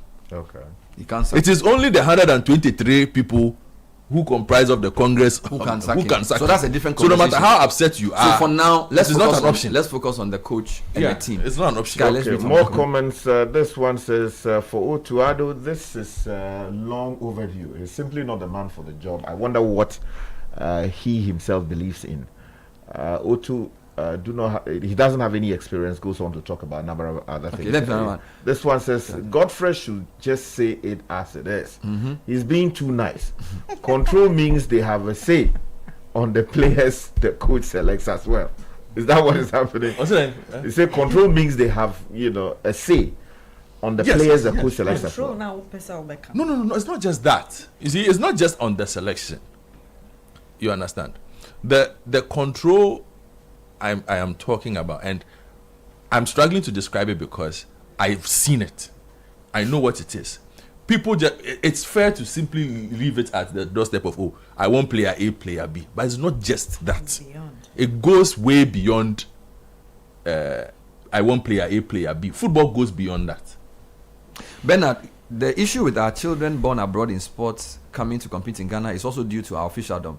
I know several talented Ghanaians born abroad who try to compete for Ghana but get unnecessary demands made on them, especially financial demands as one of the main areas we need to look at.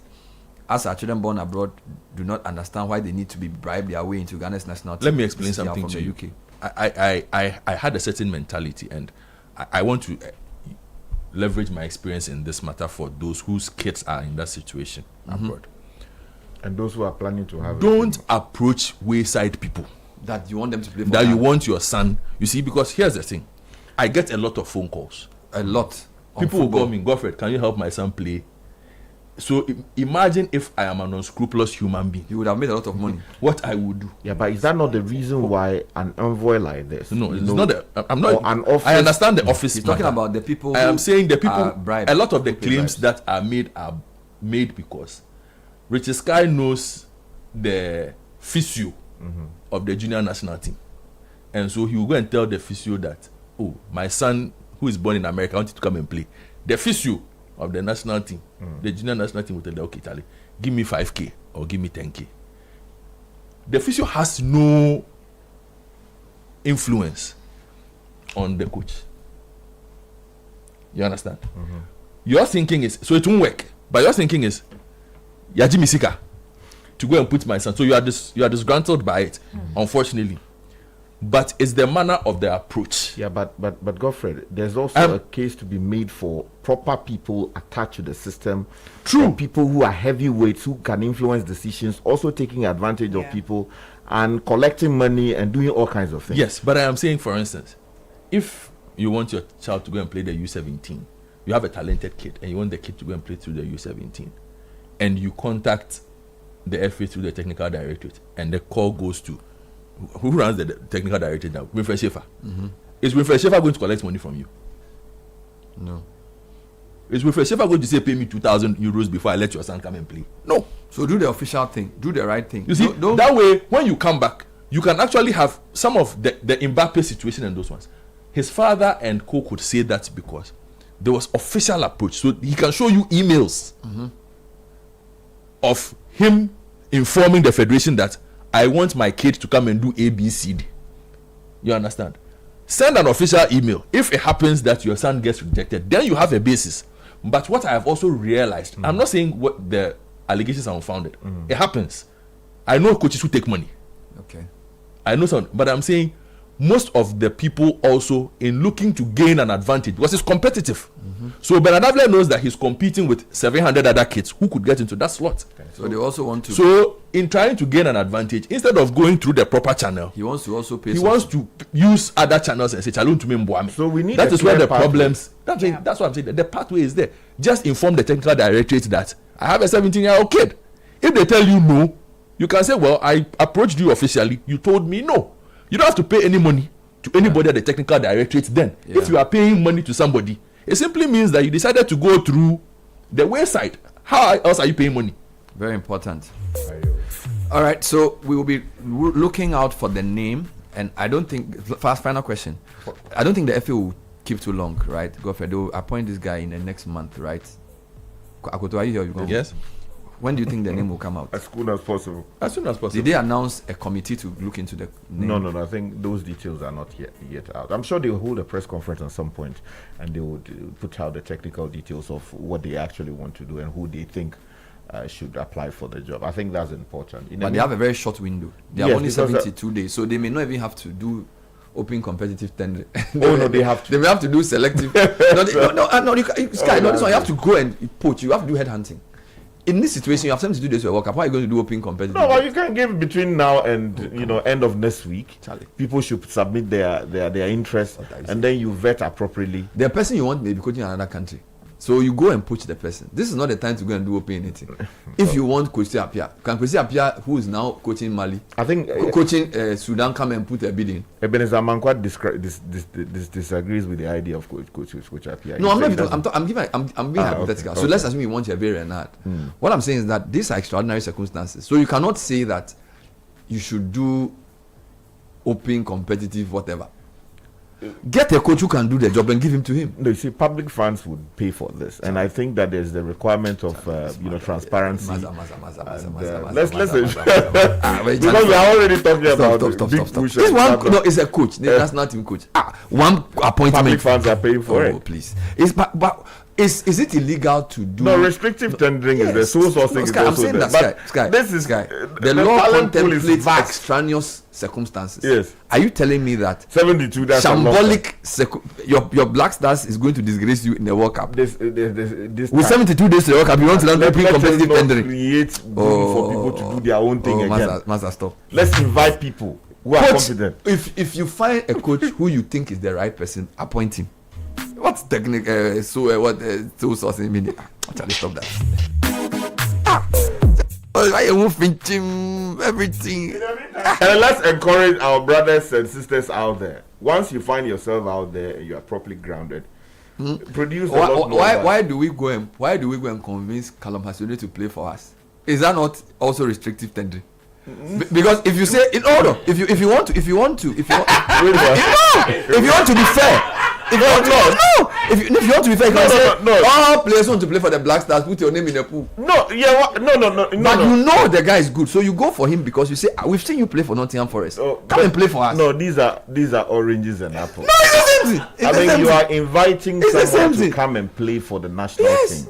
Yes. On the basis of a certain track record, which I agree with. Same for the coach. But I see, no. In this particular case, we are voting public funds to hire the right fit for the job. But won't public funds going to pay based on who is available to apply? I'm saying that public funds be in pay. Who needs public funds to pay? The reason we insist that you open the process is that you don't want people to do their usual thing.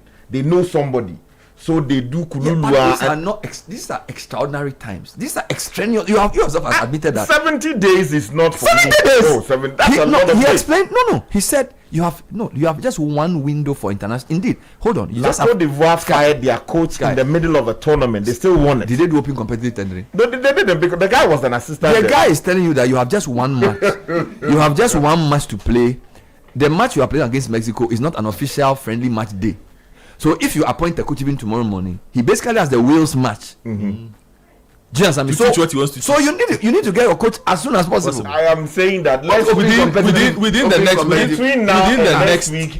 next 10 days. Within the next 10 days, we are not doing any open. We are not doing any open competitive anything. What I say? Anyway, let's talk about Jibu Water. This guy, yeah, Jibu Water is a game changer. A smarter way to manage your water instead of the last minute panic when your water bottle runs empty. A way to have clean, reliable water delivered on time and save money as well. We are one of Africa's fastest growing water brands. We've got solutions for every home and business. You can exchange any old 18.9 liter bottle for our sleek 20 liter modern bottle at very little fee, or one with a tap for easy cooking and drinking. Jibu also offers free bottles and dispenser machines for corporate clients. For entrepreneurs, Jibu offers amazing opportunities to become a distributor, a reseller, or even own a production site. That's a chance to invest in a trusted brand that's already in 8 countries. Find Jibu at any of our 10 production sites in Accra, from Spintex and North Legon to Medina, Tema, and more. Call Jibu on 0302 528 669. That's 0302 528 669. This is the smart choice for your water. I can add my voice to Jibu. I've tried. Jibu is solid. It's solid. I mean, I'll support that brand any day. Just so you know, South African Airways, aside flying to Joburg and Cape Town, would like to fly you to Lusaka, Zambia, to continue the Fugu conversation.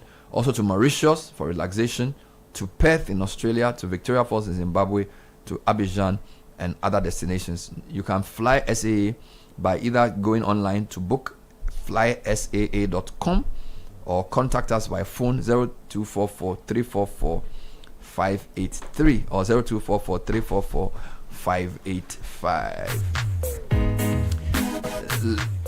La Palm Royal Beach Hotel proudly presents the inauguration of Heritage Lunch at the Ghanaian Village Restaurant on the theme celebrating Ghana's culinary heritage. Join us Monday, 6th April at 11 a.m. at La Palm Beach Hotel. Come experience authentic Ghanaian dishes in a vibrant cultural setting that brings our heritage to life with live cultural music by La Dadekpotum Cultural Troupe. Walk in, taste Ghana, and celebrate our heritage. You can go online to check us out or call us on 026 871 0684. La Palm Royal Beach Hotel, uniquely golden, traditionally Ghanaian. Are you looking for new motor insurance that goes the extra mile? Hollard Insurance has something special for you this 2026. Insure your car with Hollard and enjoy extra rewards. New customers get to drive away with free fuel vouchers. Existing customers get exclusive gifts when they renew. Call 0800 444 999 or visit any Hollard office or speak to your broker today. Hollard Insurance, we've got you covered. This is the City Breakfast Show, the city's biggest conversation. Kuma has always dreamt of commanding his own military forces. Attention! Eyes right, stand at ease. Because that dream is still a vision in progress, he spends his time commanding his money with the EcoBank mobile app. Operation Supplier Payment. Dispatch 1,000 units of currency from Accra to Benin. Move! Move! Sometimes he wants a little extra control so that he can buy only what he needs. Command Center mobile app. Activate virtual card protocol and initiate payments for sneakers and t-shirts. Abort mission for leather coat payment. Even when the general is fast asleep, his standing order marches out to sort his bills. With the EcoBank mobile app, you can command your money to make safe transactions in Ghana and across 33 African countries. Download the EcoBank mobile app on the Play or App Store today. By the left, about turn. EcoBank, the Pan-African Bank. EcoBank will never call or send an SMS asking for your PIN, OTP, bank card, or Ghana card details.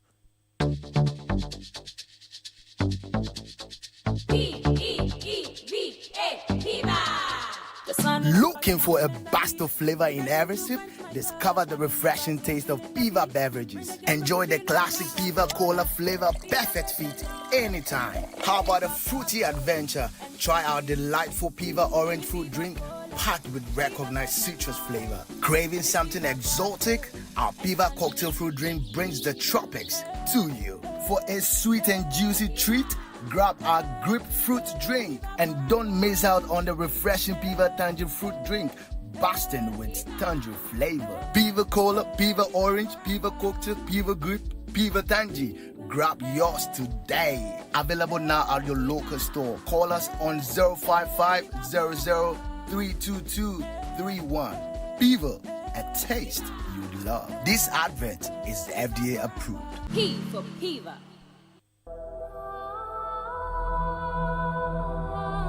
This Easter, as homes fill with laughter, shared meals, and love, pause for a moment and remember a child who has no one to celebrate with. Across Ghana, children in selected orphanages are hoping for care, hoping for comfort, hoping for kindness. You can be the reason a child smiles this Easter. Support the Easter Orphan Project 2026. Your donation in cash or in kind will provide warm meals, clothing, school supplies, and essential care for their well-being. Send your mobile money donation to 0550-900-006 or write a check in the name of the Citi FM Foundation. You may also bring your donation to Channel 1 TV in Tesano, Accra, Ghana. You can donate milk, sugar, rice, toys, books, or detergent.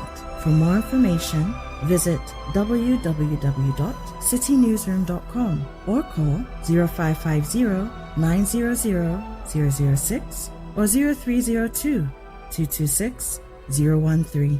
The Easter Orphan Project comes off on Monday, 6th April 2026 and is powered by 97.3 Citi FM with support from Channel 1 TV. This Easter, let your kindness light up a child's life.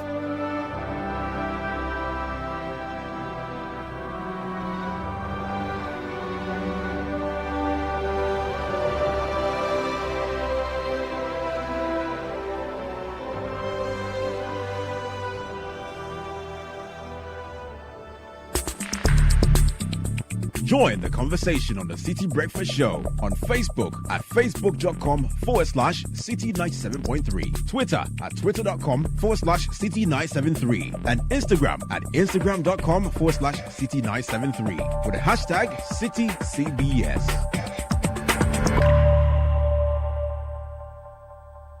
This is the Citi Breakfast Show, the city's biggest conversation.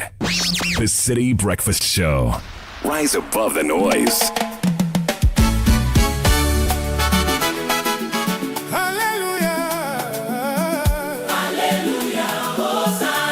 Hallelujah. Hosanna, Hosanna.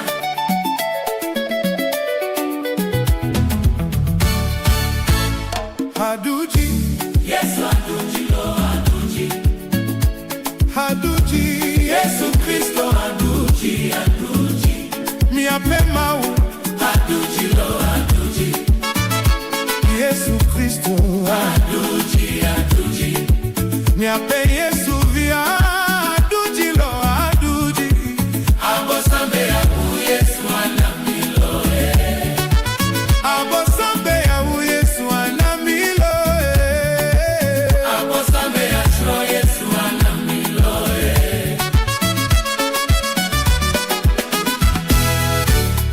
Gaki menyabe odeo, menyaba na ode, nebe menyaba na ode, lenkeke twa megbela, Yesu afo, lenkeke twa megbela, Yesu afo, lenkeke twa megbela, Yesu afo, aduji, Yesu. Okay, so those of you who know what is going on, Richard Sky has a new hobby, and that hobby is creating songs. And so this song is a song. You have to ban this guy. So this is Richard Sky's new hobby. You have to ban this guy. He has some new machines, new systems he used to test. So you created this song. Yes. I wrote it. Can you play it again and let me hear? If I play, let it play. Calm down, let's hear something.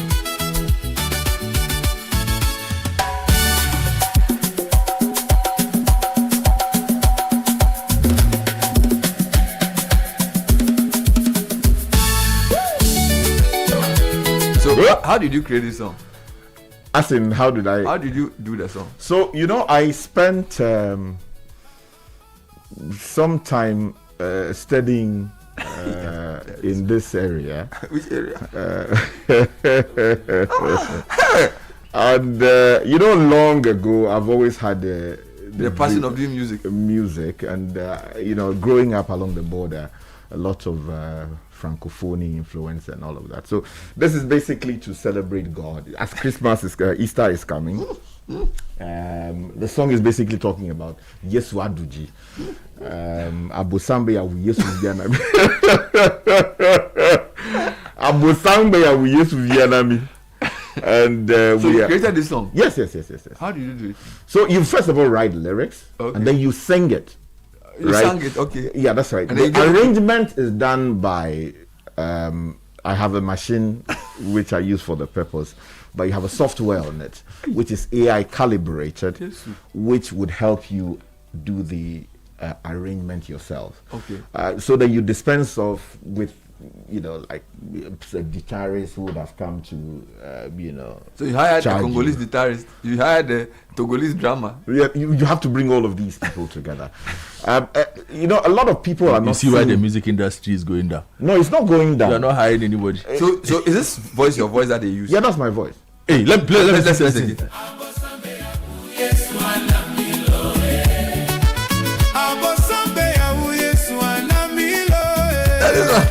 Is it the way that they do it? Let's hit it. This Sunday, EP Churchy, we are launching this song. We are launching this song. Let the song. Let's listen to something.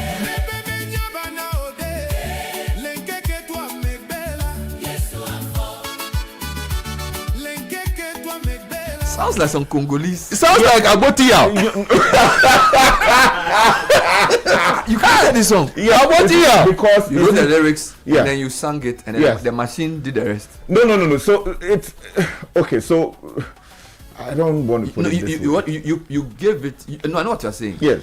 You co-created the song with AI. No. So yes. No. Co-created the song. No. Yes. What you do. Music production, right? It's all about understanding what you want to do. Exactly. Right? The words you want to deliver in the song, how you want it to stand, maybe the genre that you want to use, how you want to arrange it. Correct.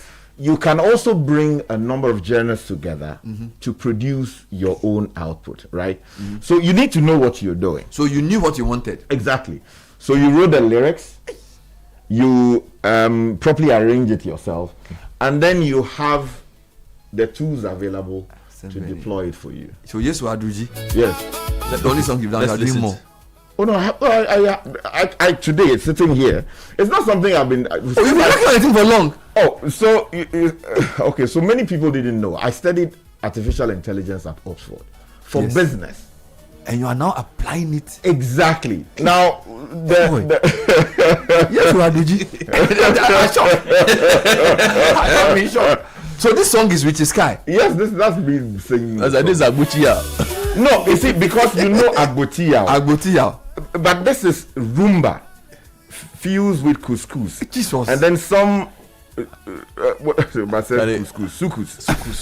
Fused with some Ghanaian instrumentation. Okay. Right? And then a little bit of the rhythms you hear in Agbaja. You understand? Let's hear the thing in full. Yes. Start from the beginning. Start from the beginning. Richie Sky has created the song. Let me.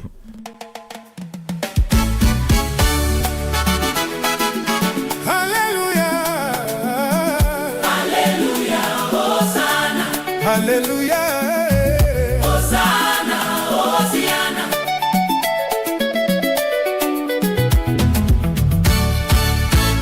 Haduji, yes, Haduji, Lord, Haduji. Haduji, Yesu Christo, Haduji, Haduji. Mi apemau, Haduji, Lord, Haduji.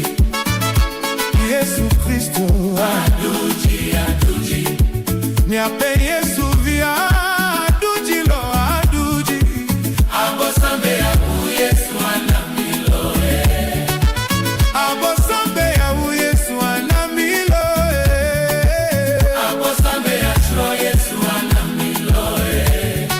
Now this is not Agbotia. Let us listen to the song. No, this is serious. This is Richie Sky song. Hello. Can you sing it now that he's singing? Why not? I can sing it. No, because the voice is different. Better, so I'm telling you that it's about. You see, so Charlie, I did over me. All I can say is that certified banger. No, but the music industry is collapsing because no, it's not collapsing. If Sky can sit down after 1 year of training and do this, then we can't do music again. No, you can. This is high quality. Yes, you can do music. It's about so there will always be people who would want to play. Like you saw the what do you call it? What's the name of the group? The groups that came. Yes, Kwampa. Yes, there will always be people who will play live. Yeah. There will always be people who want to watch people play live. Tell me about this Haduji thing. It is also to send a certain message. You know what I also find? The reason I am actually trying to push this as an experiment is that it was part of the projects I did at Oxford. But I realized that there's a lot of gap in terms of what comes from the Volta region, which gets aired. But this sounds Togolese. Yes, because they so you deliberately made it border. Exactly, because but we are going number one in Lome. We are going number one in Lome. But the point is that no, you have to stand up. But no, I'm in shock. What is your voice? You don't know what people do when they're we are going to play this in churches, at funerals, at restaurants. We are going number one. Agbotia.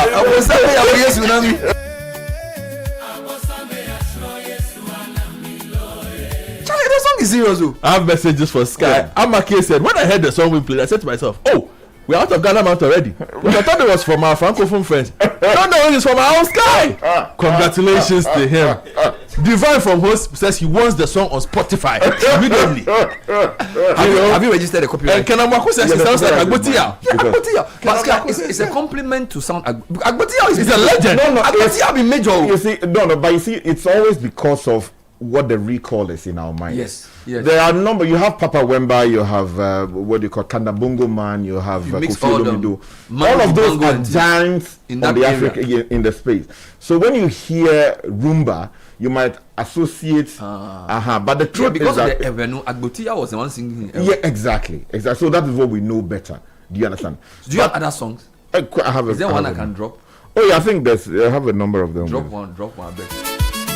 Or make you do that. I should do what I'm supposed to do. No, ladies and gentlemen, Richie Sky has created a number. He has a full album. Yes. We have to do a competition to choose the name of the album.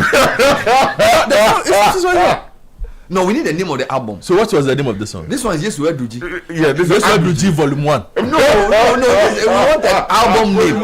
Yeah, Volume 1. No. It's Christian songs, but we are not doing anything. So Yesu Eduji Volume 1. No, there are other songs. All gospel.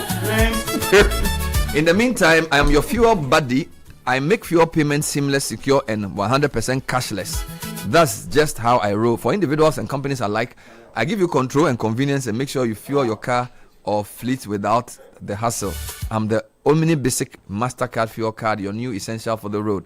Visit the only Omni Basic branch today and get me the Omni Basic MasterCard Fuel Card today. Call 0307 086 000 or 0800 100 790. If you are ready to take your career to the next level, the University of Ghana School of Law has officially opened admissions for post-first degree LLB and master's programs. With a first degree from any recognized institution, you are eligible to join us. Our programs are built for everyone, whether your background is in business, arts, science, or you don't have any prior degree in law. For the post-first degree LLB, the deadline is 31st May, and for the master's degree, the deadline is 31st July. Our classes are specially designed for working professionals from Mondays through Fridays, 5 to 8 p.m., so you can work all day and learn by night. So call Naomi on 053-133-0203 or WhatsApp or Baya on 055-137-1319 to apply for the University of Ghana School of Law program. Litina Travel and Tours is sending you to the World Cup. It's a 2-in-1 experience, uniting world-class football and global business in one unforgettable journey. Your Litina Travels package includes visa to watch all group stage matches, 3 official match tickets, return charter flights, hotel accommodation, travel insurance, exclusive access to business networking events, and more. This is not just a trip, it's history in motion. Visit us at Alisa Hotel Northridge or call 0302-934-565 or 0244-260-0789. We'll be right back with more. Stay with us. This is the City Breakfast Show, the city's biggest conversation. When you hit the road, anything can happen. Drive with motor insurance that's fast, reliable, and always there when it matters. Whether it is comprehensive motor insurance, third-party fire and theft, or third-party only, Provident Insurance will sort you out. Insure or renew from January to March and enjoy fuel coupons and exclusive branded souvenirs. Terms and conditions apply. Drive confident, drive protected. Visit any Provident Insurance branch nationwide, our agency outlets, or licensed brokers. You can also call 050-937-4928 for inquiries or visit providencegh.com for more information. Remember, Ghana card is required for individuals and TIN number for corporate clients and for all motor insurance transactions in line with NIC directives. With Provident, man, you're covered. This damn patch again. Ebo, look at this wall. Every few months, the same damn patch comes back. I've painted it twice already. What is all this? Kofi, you can't fight moisture with paint too. The problem is inside the building itself. Yes. So what can I do? The house is already finished. Simple. Gasem Super Strong Waterproof Cement. It's a new cement with built-in water protection technology. Water protection? Yes. So it's just for repairs? No, my friend. That's the difference. Use it to fix dampness and seepage. Or use it for new buildings, foundation, block work, plastering. One cement that builds and protects. Wow. Gasem Super Strong Waterproof Cement. The one cement that builds and protects. Build it right once. Gasem, the nation builder. This is the City Breakfast Show, the city's biggest conversation. So it's 9:49. I have in studio head of programs for the Kofitia Foundation, Maria Bankasa-Balo, together with 2 beneficiary students of this challenge that they do. Maria, welcome to the program. Thank you, Bernard. So who is Kofitia and why is there a foundation named after him? Let's start from there. Okay. So Mr. Teria is, his name just clearly implies he's Ghanaian, grew up here. But some points in his life, he went abroad to study, trained engineer, did well for himself. But he's always been passionate about giving back to Ghana. And one of the mediums with which he does this is through his foundation. A lot of philanthropic work, a lot of grants, scholarships. And he believes that our educational system is lacking a structured values curriculum.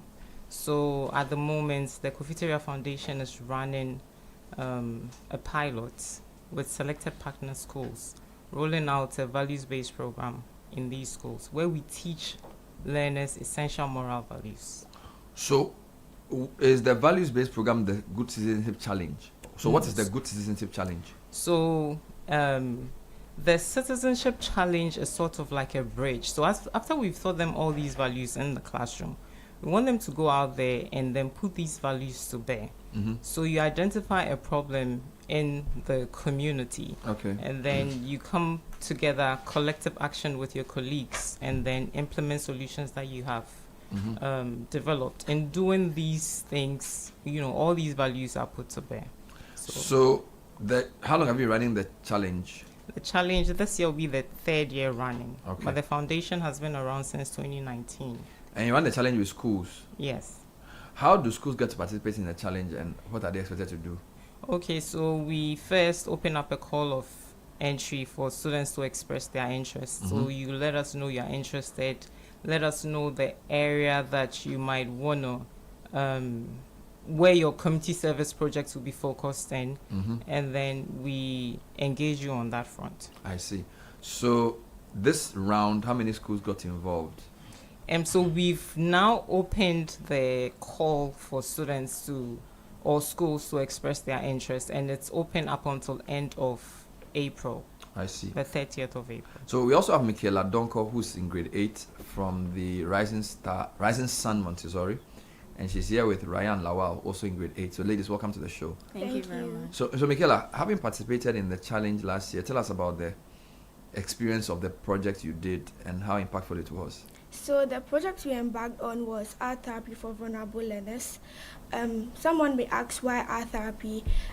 Art speaks when words cannot, and it has impacted where we worked at very much, so that over a number of students got proper therapy on their anxiety, stress, trauma they have gone through, and we unraveled this project because we found out that it has been neglected and not be focused on. So that's how impactful it has been on our community. So which community do you do this? Within the precincts of your school?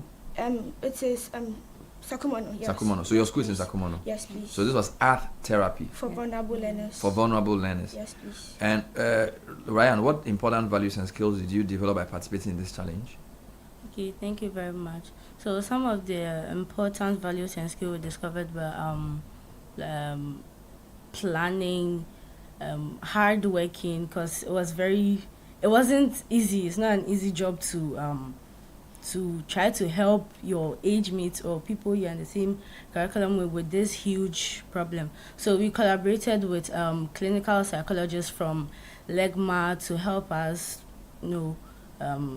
carry on with our project work. I see. So what advice would you give to other students or schools who are thinking about taking part in this year's Good Citizenship Challenge? So I encourage schools to participate in this because it can make a positive impact on the community you work on. It can help build confidence and boost creativity skills. I see. So Maria, if a school is listening and interested in participating in the Good Citizenship Challenge, what should they do now? So they can reach out to us. Our email is gcc@kteriafoundation.org, or they can call us on 0505 910 960. So do you have a website? Yes, we do. So what's the website address? Kofiteriafoundation.org. So they can just go to the website or call the 0505 910 960 number. So do they pay anything to take part in the challenge? No, you don't have to pay to take part in the challenge. And then the winning team walks away with a cash prize of 15,000 Ghana cedis. Is this open to both private or public schools? Yes, but both private and public, basic to high school. Oh, basic to even high schools? Yes. I see. All right. So is there a new round coming up? Or it's running? It's something you do all the time? So it's something we do annually. Okay. Annually. So this is the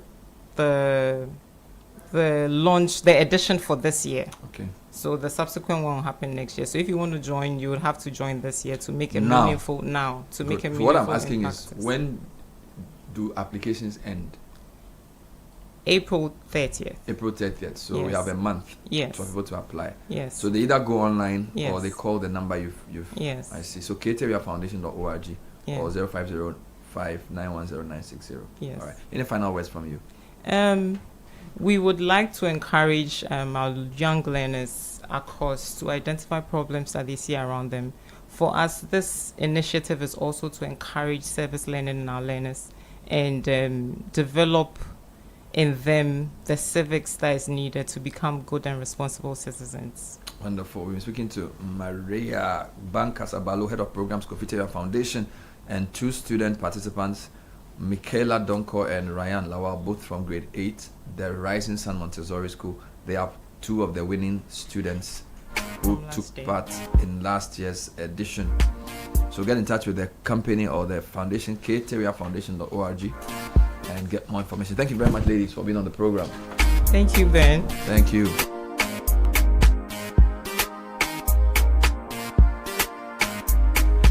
Enjoy the refreshing taste of Piva beverages in 5 distinct flavors: the orange, the cocktail, the grapefruit, the tangy, and the cola, all available at a shop near you. Call Piva on 0550-032-231. Piva is certainly a taste you will love. This advert is FDA approved. And when you're buying anything, it has to be the very best. That's why Diamond 42.5 hour cement is available for you to buy. We also have the 32.5 hour cement, meaning there's a good deal for anybody's pocket. We have factories in Aflao, in Takrady. We pay as well. Call us on 0244313368. Diamond cement is still as hard as a diamond.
I am genuinely blown away. You know, I people feel I'm joking, but look, I know you're a man of many talents. You know, I know you've done many things in your life, pottery, meat, but music is.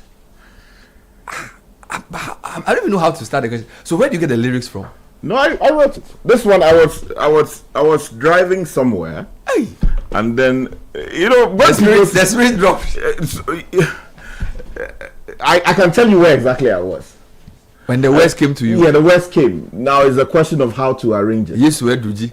So then you script it. I mean, it's you. So you wrote the words. And also because it sort of coincides with the Easter festivities. So Abu Samba ya Yesu Yanami. Gakamenya badi. Yesua lenkeke tomagba afon. Thank you. You know, because we used to be young Friday and Sunday go. Thank you. Yes, so that's basically the whole song. The song, yeah. So Abu Sangwe and then But I hear you have a reggae song too. Oh yeah, I can produce. I have enough song to a whole album. And it's not something I started yesterday. Here with me, you know. But why don't tell me say they do so? Me to go learn something. No, but I mean you wouldn't have that. But you know that I had to travel all the way to another jurisdiction. So you have a reggae song. Can I drop it tomorrow? Of course I can. I want to drop the reggae tomorrow. So, but this is your main gospel one. No, I have quite a number. More gospel. But tomorrow morning, let's drop another one. I think we should minister it to the Easter Orphan Project. Yes. So that was the reason why I actually dropped it. Yeah, we can play it for the kids. Because it's important that we save these kids. So do a song for the orphans. The Orphan Project. Do a special for the orphans so that I'll use it tomorrow or later in the week. It takes some time, but we'll see what we can work on. Yes, you are Duji. Yes, you are Duji. Yeah. Abu Sambe, we used to be Anami. That's it over me. The Kronko concept. It started like some nasty song. Kraka kuko kukuru kukaka kukaka. You have to do one for the Black Stars. Charlie, I tell you, you have to do a Black Stars song. Hey, richest guy. Charlie, all thanks to the folks at Oxford who was. No, this is beyond Oxford. This one is Aplaude. No, I'm thanking all everything. of them. This thing. Aplaude inside. Everything inside. Tohu Lumede inside. I tell you. Seva Day inside. Everything. Adafiemu Day inside. Charlie. City FM Day inside. I tell you. EP Church. EP Church. 346.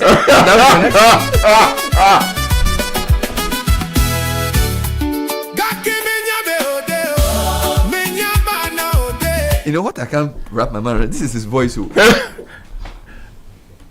your voice is I will feature you. I need to feature you.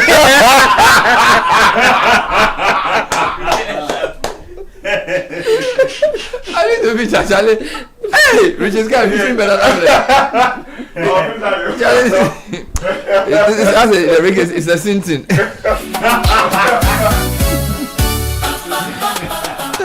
Anyway, so time for City News at 10, and we have Shibaba Benin with the details. Shiba, welcome. Thank you. Thank you, Madam. Coming up in the bulletin, Ghana Football Association sacks Black Stars head coach